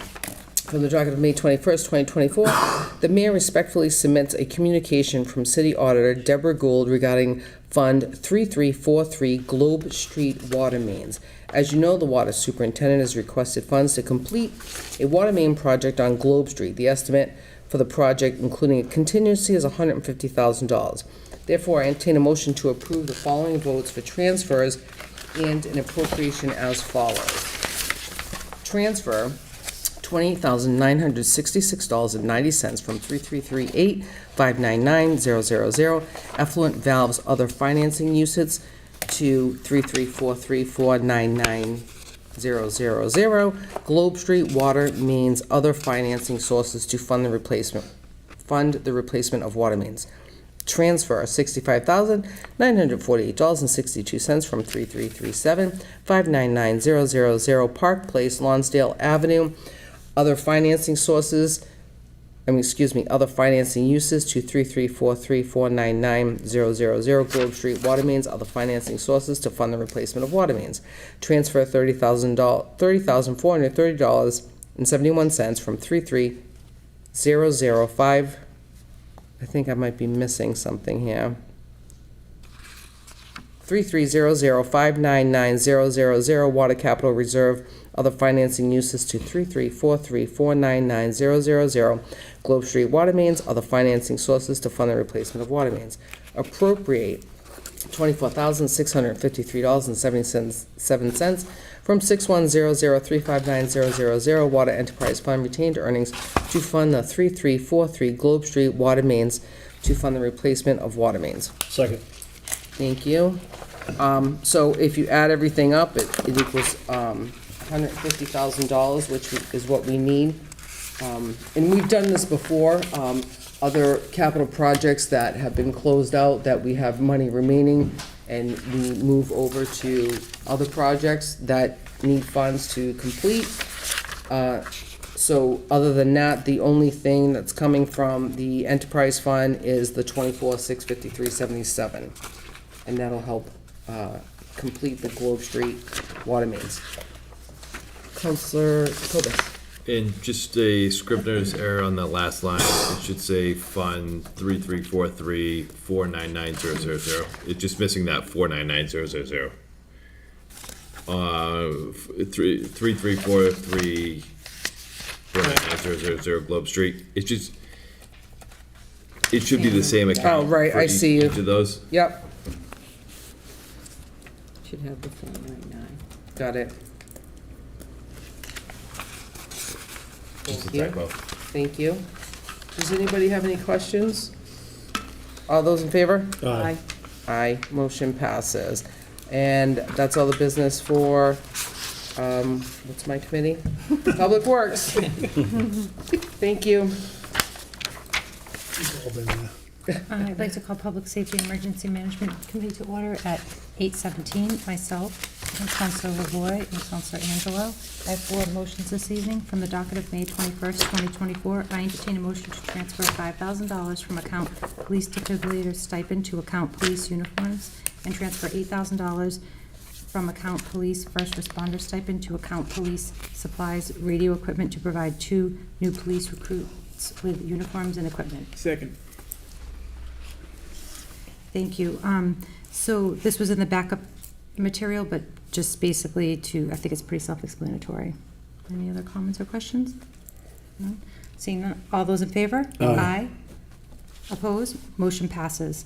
From the docket of May 21st, 2021, May 21st, 2024, I entertain a motion to approve the expenditure of funds by the Attleboro Police Department as specified with the parameters of the grant, and also approve any further grant amendments regarding the anticipated receipt of the public safety answering point support and incentive grant of approximately $165,733 for fiscal year 25 from the Executive Office of Public Safety and Security, State 911 Department. Second. Thank you. Well, the next 2 motions, this motion and the next one, are just grants. I think it's kind of exciting that we have that, and the backup information went into some detail on it. I think it's a good thing. Absolutely. All those in favor? Aye.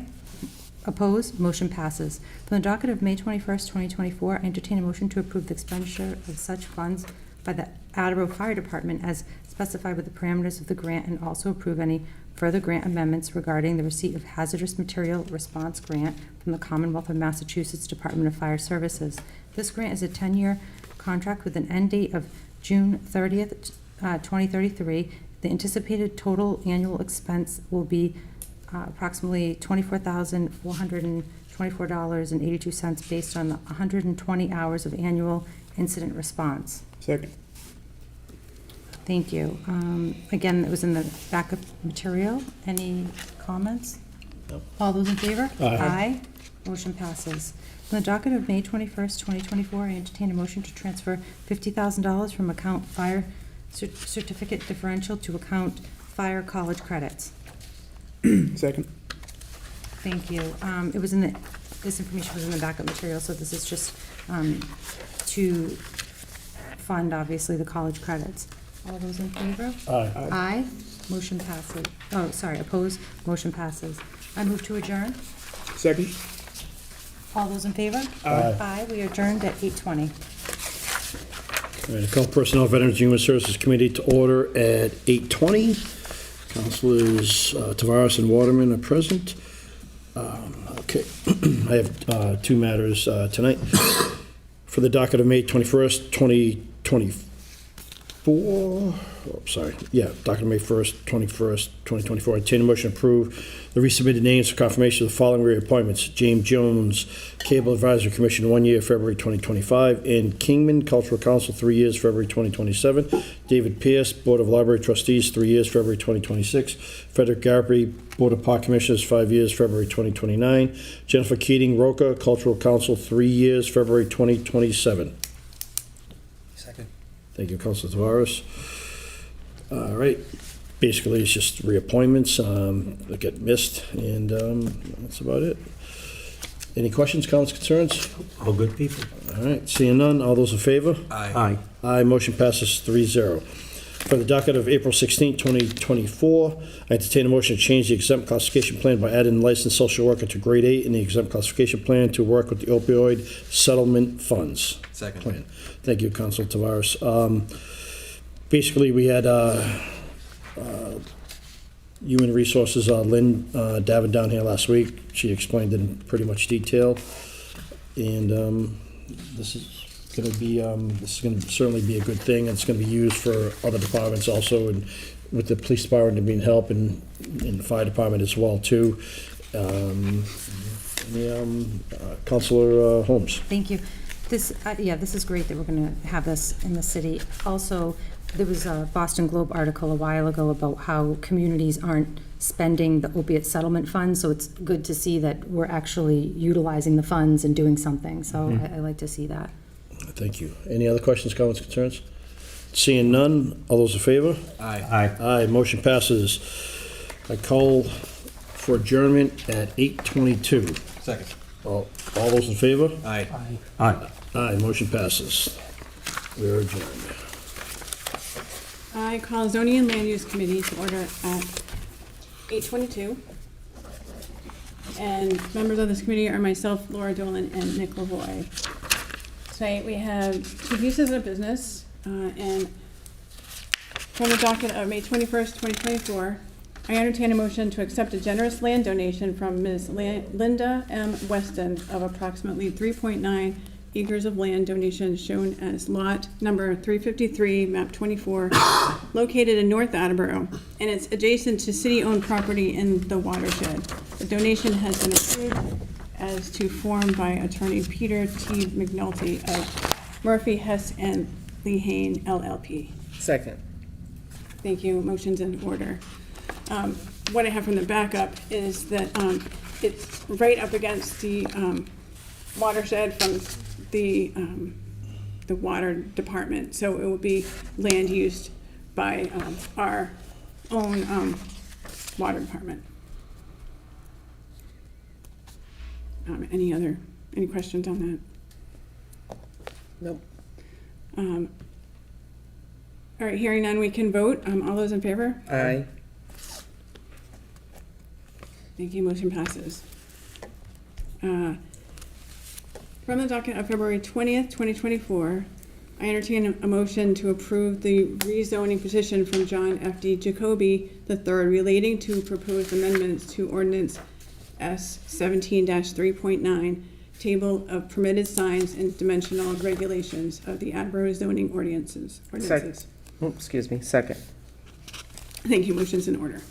I want to again say that I am not for this.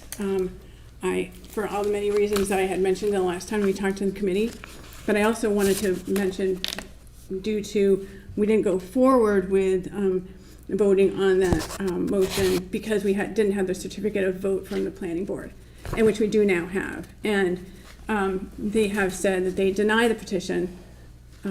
They would recommend to deny the petition for many of the reasons.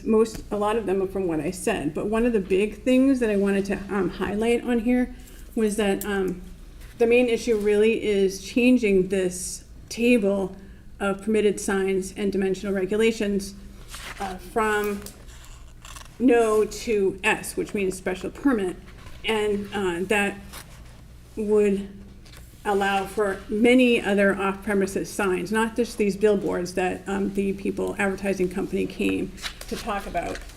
It would be able to put many other signs in industrial areas. It would change this zoning ordinance, which when they first put in that zoning ordinance, it was for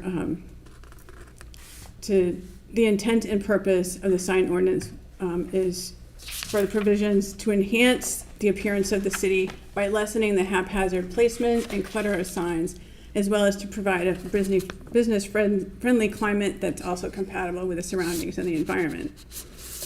And so I also, as before, am not willing to kill this in committee. I would like for everybody to be able to have a say on this vote, so I am willing to move it forward in this, but again, I'm not for it. I don't know if there's any other people who have comments.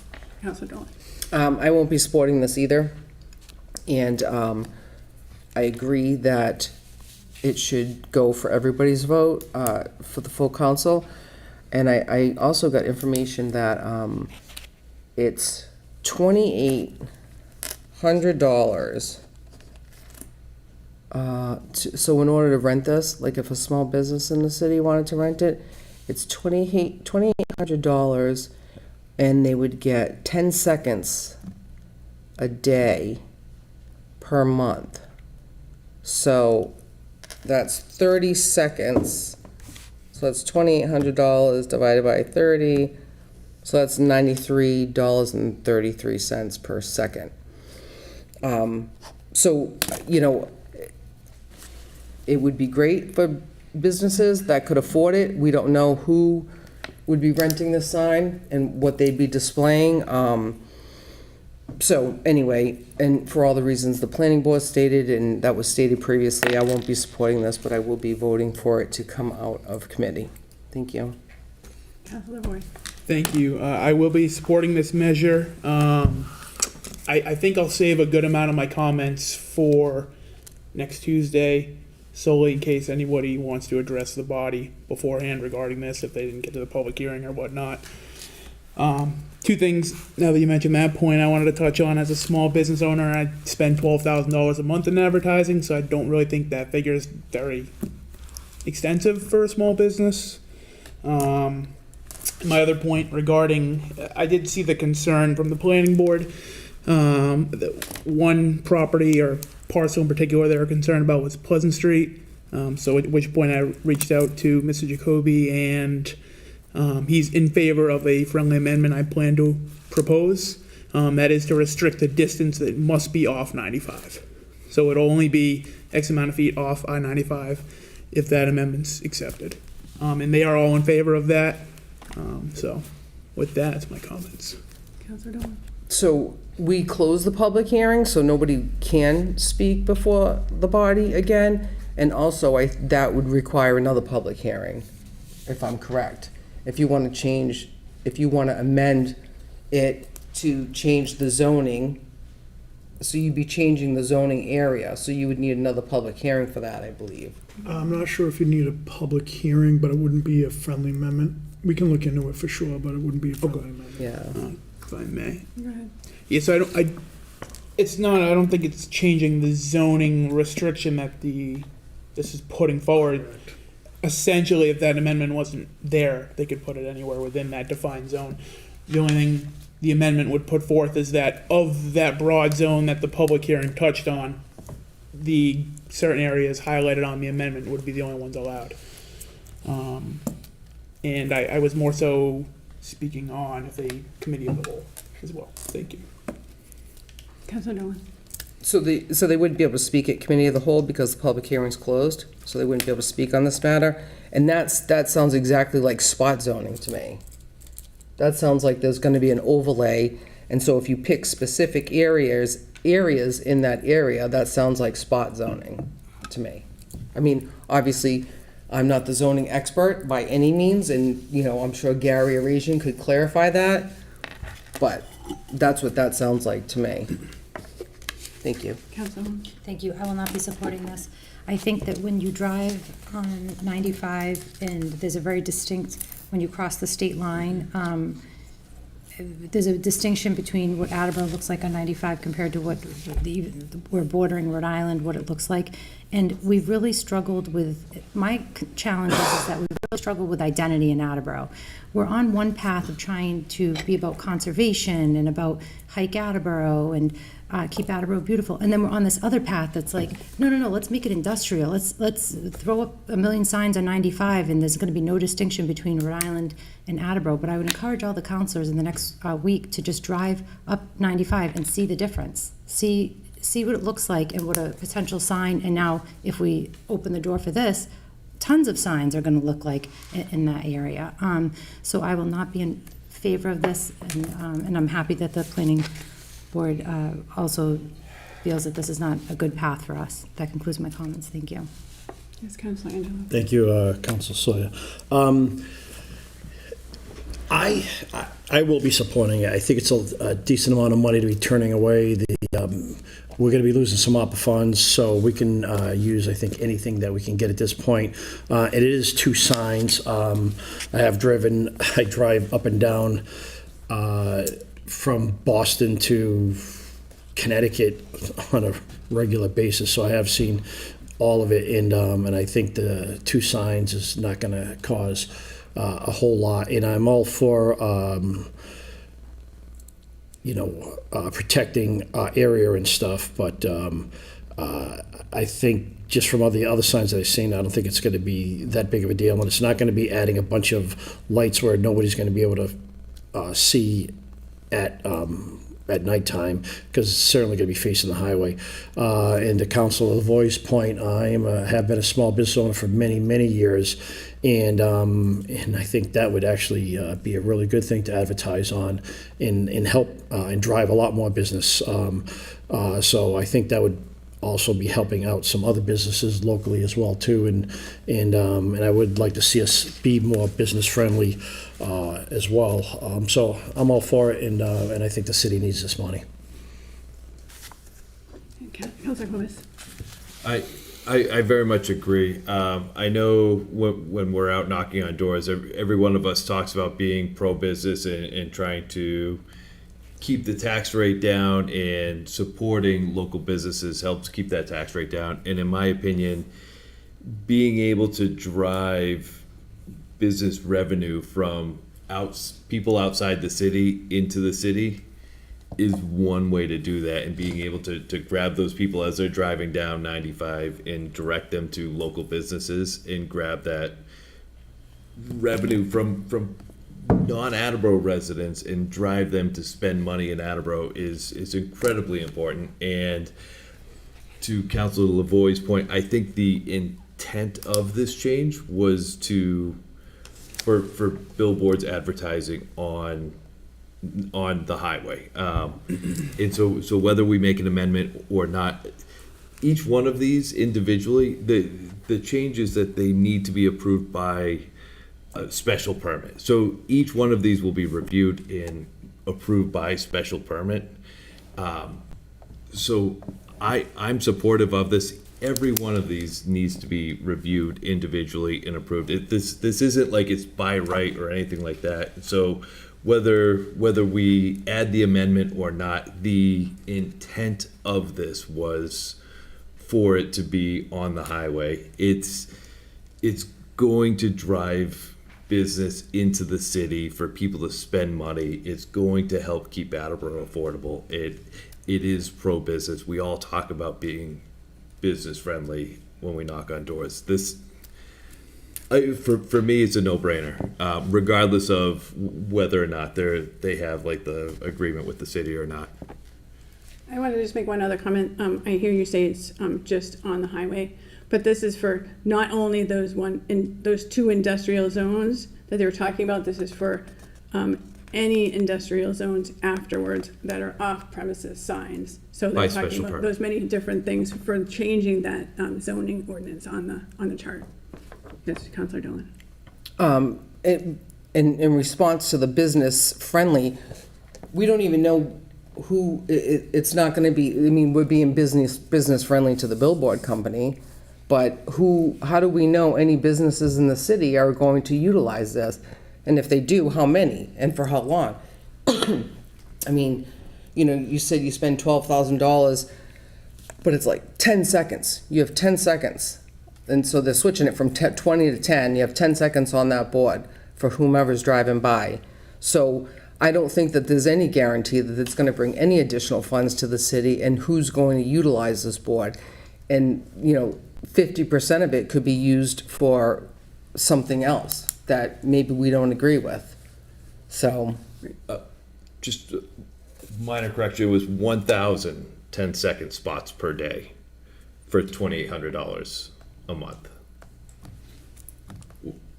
hold on one second. Oh, so somebody must have clarified that for you? Hold on, let me check I took a screenshot. It's 1,080 10-second spots per day for a month, costs $2,800. No, sorry, it must have been cut off. Regardless of that, it doesn't, the price doesn't really matter to me as much as everything else stated previously. Councilor Flower.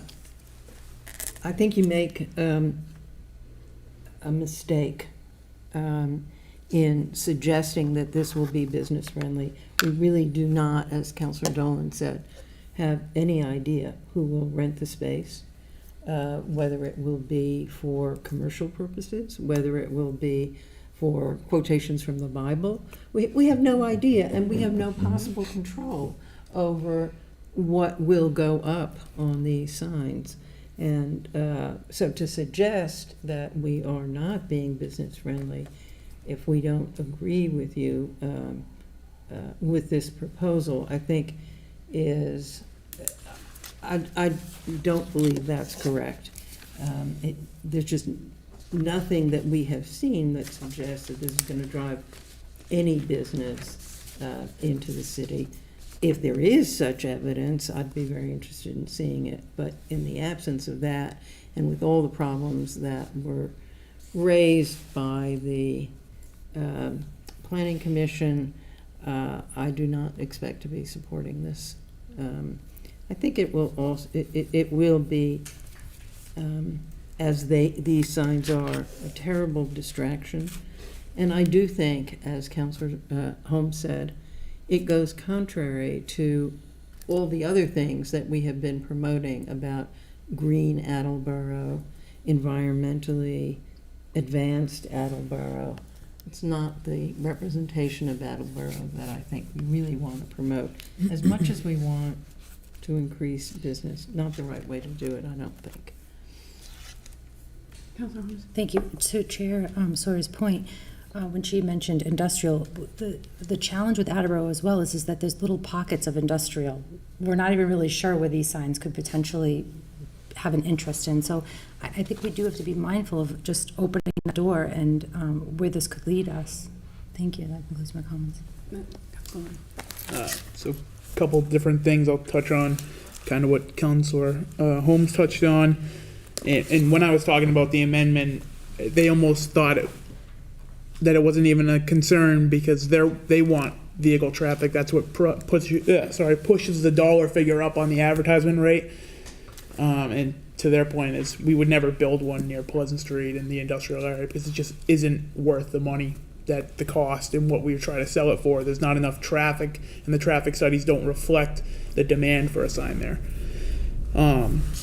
But I understand your concern, and that was really why I touched on the amendment. And in doing so with the amendment, it really only maps out the two positions that are already proposed. It's the only, with that amendment, they are the only locations that will be able to house signs. And I mean, if you look at the mapping, they're right on par with where signs already are. So for the landscape change, there's really going to be zero visual change. There's two that are already in Attleboro, and the following one's going to be right near it. And then on the North Attleboro side, North Attleboro has a sign, and right before the bridge will be our sign.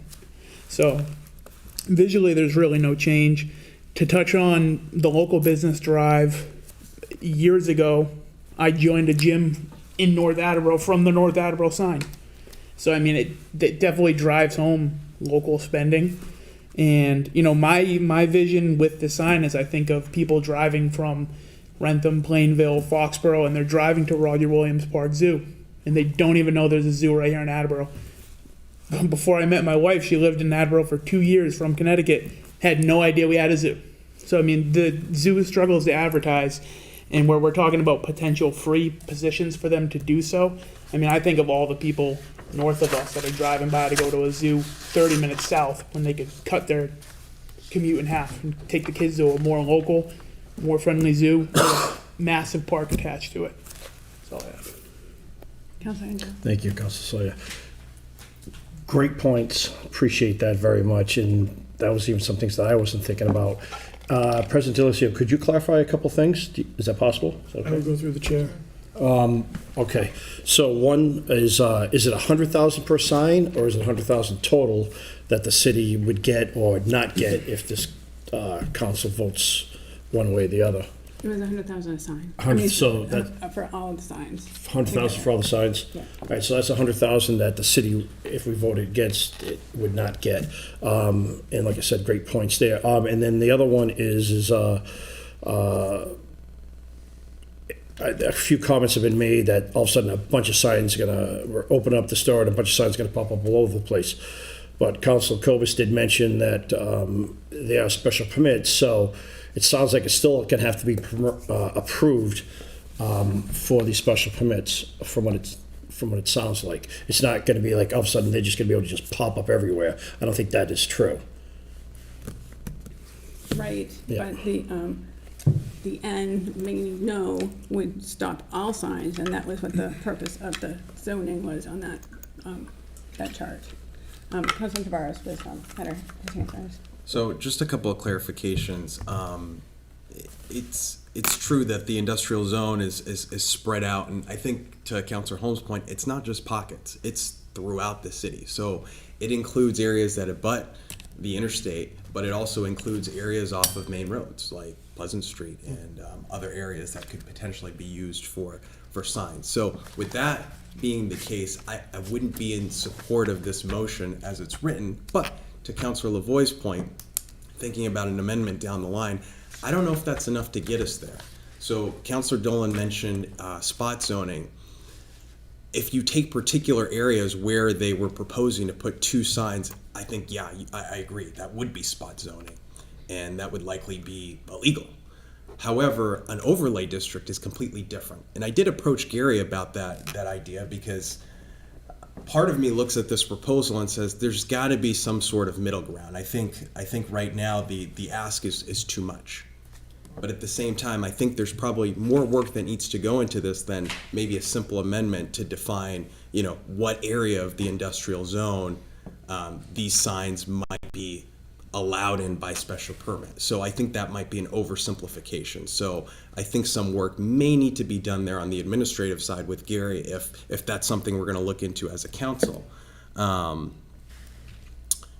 The other piece of it is the valuation of the sign. So former Councilor Conti spoke here and was concerned about making sure that the city was essentially getting enough, making sure that the valuation for tax purposes is enough on the property of these signs. And I agree with that. I mean, if we're going to create another, another source of I'm going to call them assets, right, that can be monetized by the city, I think we want to make sure that, everyone's sort of getting their fair share, paying their fair share when it comes to that. So maybe we should look into that as well with the with the tax assessor's office, and just understand what the implications are of that, maybe how they're taxed now, or maybe what the methodology is around that. So I think there's a lot of moving pieces with this, and the last point that I'm going to conclude with is if we vote this down as a council, my understanding is these applicants will not be able to reintroduce this business for at least 2 years. So that's something to think about for those councilors who may want to come to some sort of compromise on figuring out how we can make this work. So if my understanding is if the planning board says no and we say yes, then it passes. If the planning board says no, we say no, then they've got that 2-year moratorium. So just something to think about, but that concludes my comments. Yes, President DeLisio. Thank you. So a lot of really good points brought up tonight. Kudos, sir. I think it shows you've done your homework, you've looked at this. I think what we do need to look at, a couple things that, and I don't want to just rehash everything, but it's a dangerous road when we start to say what a business can afford and not afford. It's a dangerous road when we start saying, well, what businesses are we going to have? That's not our decision. It's just simply not. There's a public safety aspect here that we haven't talked about either. You know, in terms of the missing child alerts, the Amber Alerts, I believe, other public safety issues that we would have free advertising for, like the point about the zoo. The other thing, though, and to Jonathan's point, I think that's probably one of the pros of having this as a special permit as well, because the special permit isn't by right, which doesn't mean, hey, boom, here you go, and it's not that no, as you mentioned accurately. But what it does is it gives a board that this council approves the appointments and reappointments every year to do the job, to take a look at it. And I think that's why we're listening so much to what the planning board said, which makes sense. Personally, for me, I am in favor of this strongly. And I think, though, but you bring up some really good points. I think there's some, what are the unintended consequences? But I think that these are things that we still have time to take a look at. And I think you're right. I mean, we call this the revised ordinances of the city of Attleboro for a reason. We've seen it, we've said it. Amendments come in, ordinance changes come in all the time. I think, you know, we don't want to get caught up in just the revenue and the assessment. I think it's an important piece, and it's something that I know we've all talked about. I'm with you, though, Councilor Angelo. $100,000 a year is hard to look at. So, I don't know. I think there's a lot more that we do have to have a bigger conversation, but I think the way this is situated, I'd be comfortable with it. Just to make one last point, and as far as the money goes, I don't know by what vehicle they would be able to give us this money. Would they be making a donation to the city? Because I believe Jack said something, I want to say he said the words host agreement. And we all know what's happened with the host agreements with the marijuana facilities, that it's in court and that we have to put money aside in case we need to give that money back. So if that's even legal. So I don't know the vehicle of which we can accept this money and how, because it's going to be over years. So is it going to be a yearly donation?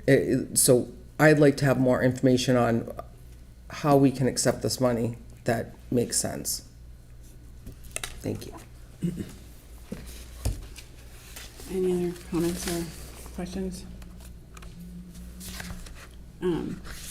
Okay, I wanted to make another comment based on President DeLisio's comments on public safety, and Councilor Foa also mentioned it. There is a distraction, which is a public safety issue, and putting more distraction to people, especially the kids who are brand new in driving, I believe is a public safety issue. On the opposite side of what you're talking about.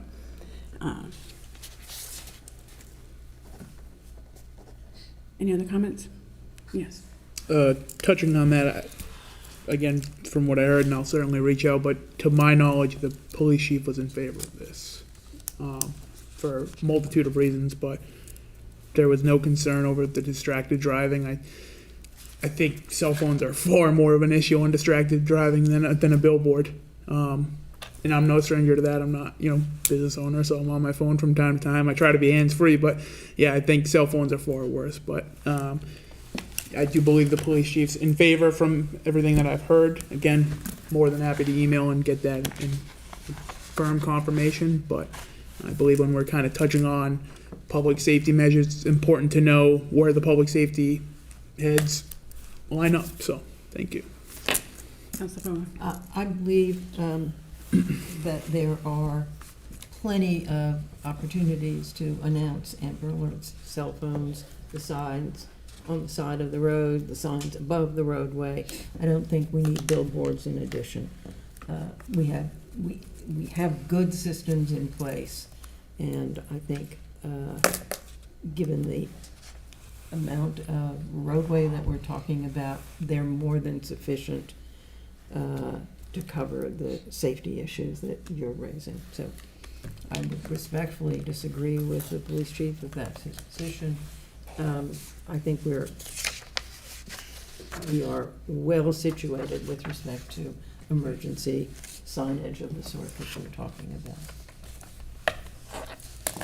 Yes, President. Yeah, so I work for the registry of motor vehicles. I've never heard billboards as part of a crash data or distracted driving, so I'll have no problem looking into that, for sure. It's cell phones, it's goofing around, it's looking at those 10, 12, 15-inch displays, changing the radio station, things like that, but I'll take a look at that, because I don't think that billboards have ever played a factor into that. Yeah. Thank you. Councilor. I think unintendedly, Councilor Vogel makes a pretty good point about those state paid-for billboards that are above all the highways, and, I mean, correct me if I'm wrong, but I would think the state of all agencies is well aware of what does and does not cause crashes, and I would think that if those somehow led to an influx of crashes or distraction, then they probably wouldn't put up as many as they do and utilize them in the manner as they do, not only for, just for Amber Alerts, but if there's an accident or any sort of notification, construction alerts way out. I mean, the city uses side of the road billboards for the rabies clinic, for elections, you name it. So, I think proven through the state and the city using billboards, they're not a distraction. Thank you. Not to belabor this on and saying the same things. We can vote. Again, I'm only voting so that the whole council can do this, not so that I'm in favor of this. All those in favor? Aye. Aye. And that concludes the business for the Zoning and Land Use Committee. And I move to adjourn. Second. Thank you. All those in favor? Aye. We are now adjourned at 8:52. I call the Transportation and Traffic Committee together at 8:52. And I have two items for business this evening.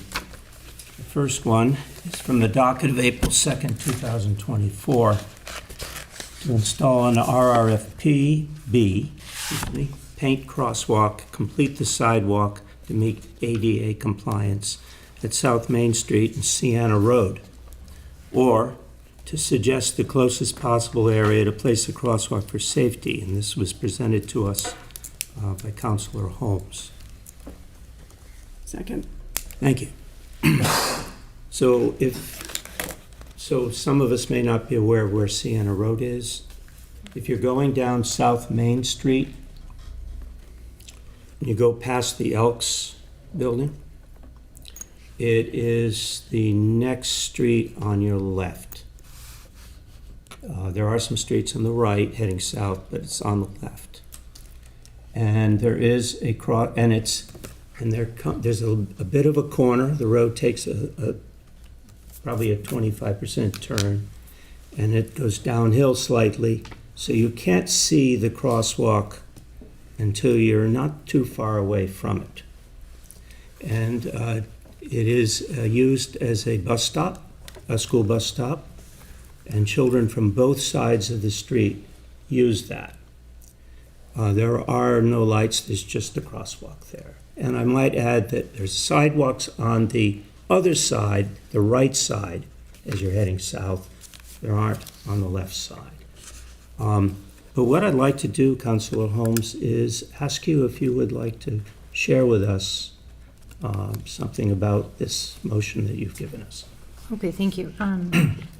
So, well, a constituent reached out for this, and as I mentioned, I don't know if it was during full council or committee a couple weeks ago, but on South Main Street, and what we have across the city really is a bunch of sidewalks that were painted at some point, are not ADA compliant, and now we have some reluctance around painting them and making them in compliance because you have to then cut into a sidewalk. You're technically not supposed to just paint them if there's no sidewalk to go to. So when I brought this new business in, what I was hoping for was almost a little bit, which I guess Councilor Bennett had also brought something in that had to do with looking at what is the best place to potentially have a sidewalk on South Main, and then maybe doing without some of the other ones that have just been kind of painted but really are not safe because of maybe not being able to see, there's a curve in the road and things of that nature. So, but that concludes my comments. So I should have said Councilor Dolan, Councilor Sawyer are on the committee. And do either of you have any questions? Did this go to traffic study? No, it has not yet. And I was going to make an amendment to send it to the Traffic Study Commission. But it is coming first here, and then it hopefully will go to the Traffic Study Commission. I thought it already did. Yeah, I thought Usually we when talked new about business comes in, the president will be like, do you want it to go to traffic study? I feel like it went to traffic study. No, it has never been talked about at Traffic Study. Okay. All right. Yeah, it definitely should go to traffic study, and because I feel, as Council Holmes said, and as you said, I live in that area kinda, and it's a dangerous corner. People drive fast on that road, and I just feel like if this went to traffic study, they might feel the same, but there is always potential to move it somewhere else, maybe up or back one way or the other, and obviously traffic study will be able to, Right. if they have a recommendation or whatever, but this absolutely should go to traffic study. So I'll support it going to traffic study. So as of right now, thank you, there are 2 signs saying school bus stop ahead, but they're very old. To me, they're not easily, we need to put new signs up there too. That's part of what I would love to see. Are there any other questions? Councilor, excuse me, my voice is going. Councilor Lavoy. Thank you. I definitely support this going to the traffic study committee. Once you started describing it, I knew exactly what we were talking about. Oddly enough, Scott Dimitri, who lives nearby, when I was coming around the corner one day, was full sprint across with his dog to get across the road there. Definitely a dangerous area, especially coming around a pretty harsh blind spot on that curve. So I think this is a really good introduction by Councilor Holmes, and gladly would support this going to the committee. Thank you. Any other comments, questions? Well, my druthers have already been down there, and I've talked to some of the neighbors, and I've talked to our head of DPW, and so I would question, do I need to make an amendment to send it to traffic study, to have that included on this? Who seconded it? I did. So I would suggest that you withdraw your second, and then you just, in front of this motion as it is, say, I move to refer to the Traffic Study Commission, then read the motion, and then vote on that, and that'll refer it to traffic study. I move to refer this to the Traffic Study Commission. So I would read, Remove my second first. yep, Thank so, you. So thank you for that. Then you I'll would, say it again, I move to I move to refer this to the Traffic Study Commission. there is no this because Councilor Sawyer removed the second. So, as I stated, Oh, I'm I sorry. move to, and then read that motion, and then your committee can vote on that. Okay. I would make a motion to install an RRFB, paint crosswalk, complete the sidewalk to meet ADA compliance at South Main Street and Sienna Road, or to suggest the closest possible area to place a crosswalk for safety.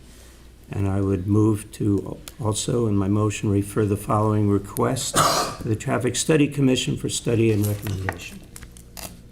Second. Thank you. Is there any other questions before we vote? All those in favor? Aye. And I say aye. 3-0. Thank you.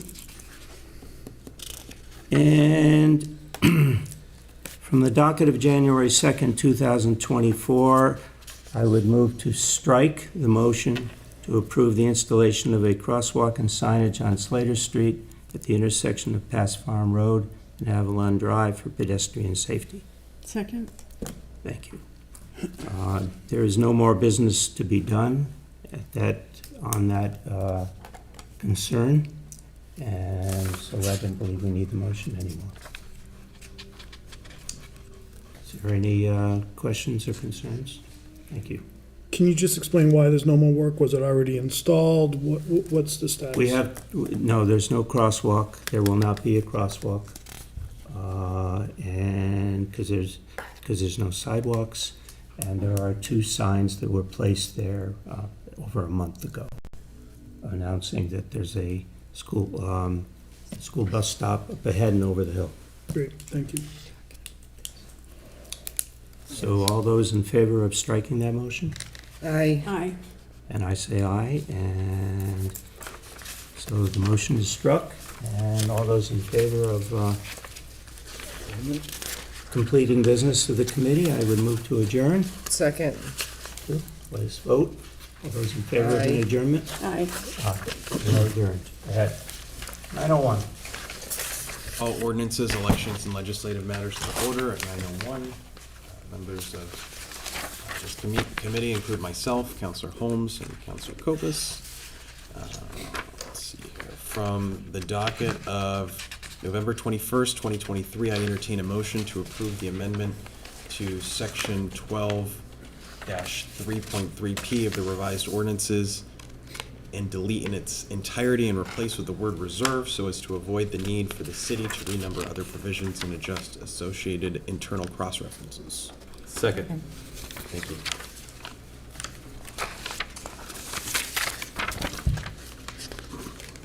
So before we get into substantive discussion on this particular piece of business, there is a threshold issue that I wanted to deal with, and that's the procedural issue. So the business right now that's currently in committee that I just read is a motion to strike the whole section of this ordinance. And as you'll notice at the end of that paragraph is in bold, see proposed amendment distributed to councilors that Virginia added in. You probably notice about a one-page document that everyone probably receives that has my proposed amendment. The proposed amendment, okay, maybe I should back up. The original public hearing for the striking of the ordinance is sufficient to contemplate an amendment to the ordinance. So I've talked to the solicitor about this, and in his judgment, he thinks a good argument can be made that an amendment is probably contemplated based on the nature of the public hearing.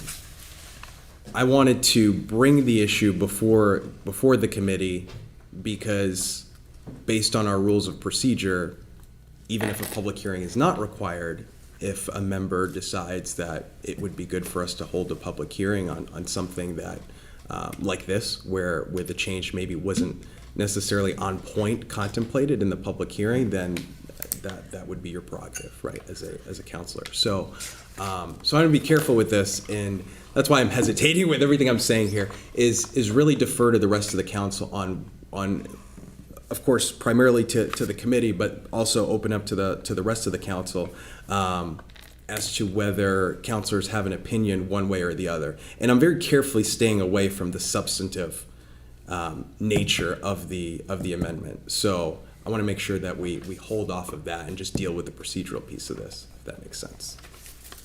So I'll open up the floor if anyone has any comments. Councilor Well, Rounds. I would just suggest that I would be comfortable having another public hearing and to keep it just above board and out there, that, and this to be brought up at that moment. So I see no reason not to do it if it would help procedurally to make that happen. I would be in favor of it. Councilor LaVoy and Councilor Holmes. Thank you, Councilor Tavares. I feel like I would probably agree with Councilor Reynolds on a public hearing. Correct me if I'm wrong, I believe this was where we started getting like NAACP concerns and things like that. So, the original piece of business resulted as it originated with a letter from the ACLU, correct? Okay, perfect. Yeah, so I feel like where we've seen maybe pushback already, it never hurts to be overcautious, and might just be the best approach. I don't see the harm in pushing it back a little further. It's already been a bit since we've seen this initially. Three of us on the body haven't even attended that public hearing, so I really don't see the harm in being overcautious. Just for the record, I think the public hearing was held, The 16th. January 16, 24. That's a typo. It should say 24, so. Yes, Councilor Holmes. I think, I would like to tonight call for a public hearing. I think that's a good idea on the committee. Okay. I agree. Okay, great. Well, I'm on board with that. So, who would be best? Can I call for that? Do you have a date in mind? I was That's a good thinking, question. I was thinking June 18th or July 16th. Rather go with a sooner date, I think. June 18th. So I'd have to check and see what's on the agenda for the 18th. We should be fine for the 18th of June. Okay. So I call for a public hearing on June 18th in regards to this matter. Second. All those in favor? Aye. Thank you. Motion passes.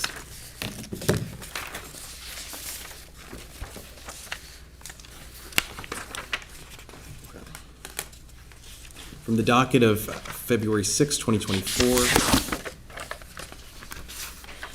as a growing and increasingly diverse gateway city, it's important that Attleboro welcome and support residents, business owners, and visitors in all aspects across the city, and that we foster an environment that represents the many different cultures, backgrounds, and perspectives that make up our unique and dynamic community. I'm going to skip over the last sentence. Accordingly, the mayor respectfully requests that the revised ordinances of the city of Attleboro be amended by adding the Diversity Commission.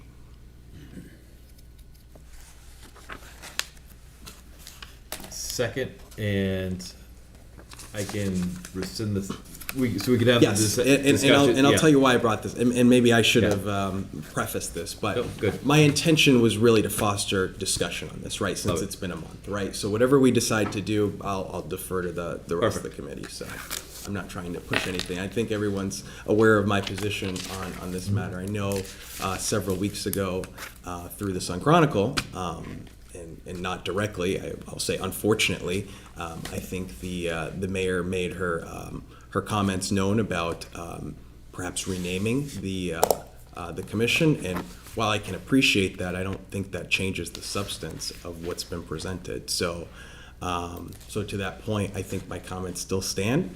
But I also wanted to give counselors who had mentioned that they would like to do additional research and had some additional thoughts on this from the last time we discussed, the opportunity to talk about, any updates there at this time. So, based on, if I could, Yeah, based absolutely. on what I heard from the public hearing, and based on your comments,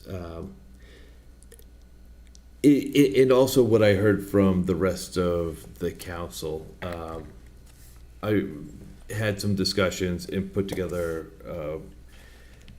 some wording to sort of rewrite this so that it made sense and didn't directly conflict with the human resources or human rights or whatever that like so that it wasn't that it actually made sense and if we could in 2 weeks when we meet again,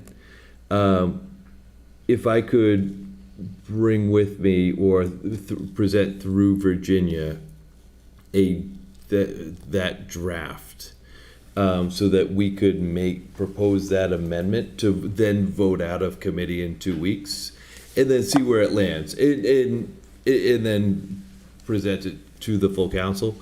I'd love to move forward with that. If we could do that, is that possible? Yeah, absolutely. I would be open to that and presenting that for the full council to have a say on. Yeah, absolutely. Any additional comments, Councilor Holmes? That sounds, I think that's a good plan.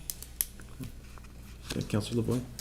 I kind of like that plan as well. I initially had the question of if anybody from the city or the committees we proposed, well, we didn't really propose, but we floated the idea of a subcommittee. If any of those bodies have reached out to you or the committee itself, was kind of my question on it, or has it been more of stagnant since the last time we talked about it?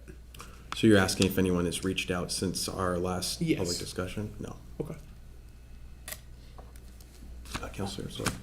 I wanted to make a comment to your question, because I was on the Council on Human Rights previously. I did discuss the diversity committee a little bit and talked about it, and as far as a subcommittee goes, they don't feel that they could absorb that work in a subcommittee there. I mean, it could work if other things changed or whatever, but I think that, thank you for allowing for Councilor Kobus to bring the additional wording that I worked along with Councilor Boa and Kobus to change that wording, also to make it not similar to the Council on Human Rights, and to have its own place in the city as a committee.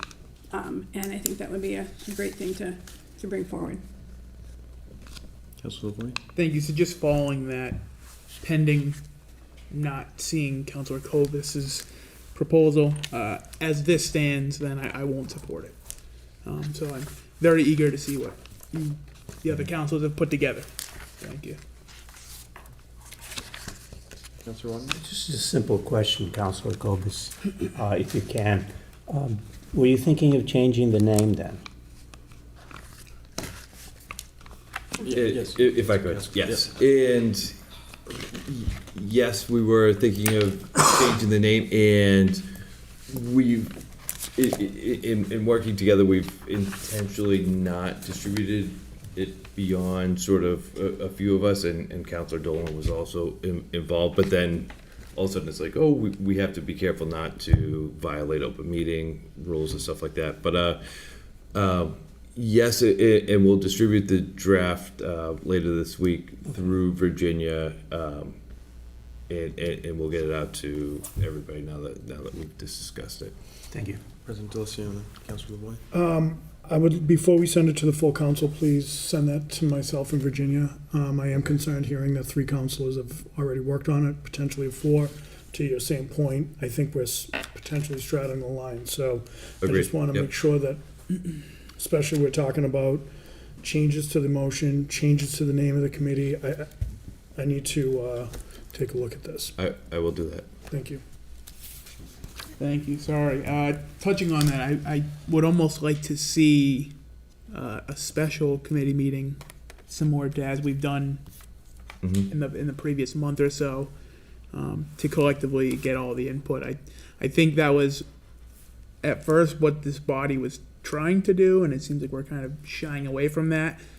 And I want to see the body put together something that a vast majority is in favor of, and not another measure that's going to be a tight, down to 1 vote decision. So I'd really love to see a special committee meeting to where everybody can collaborate that is willing to and wants to attend.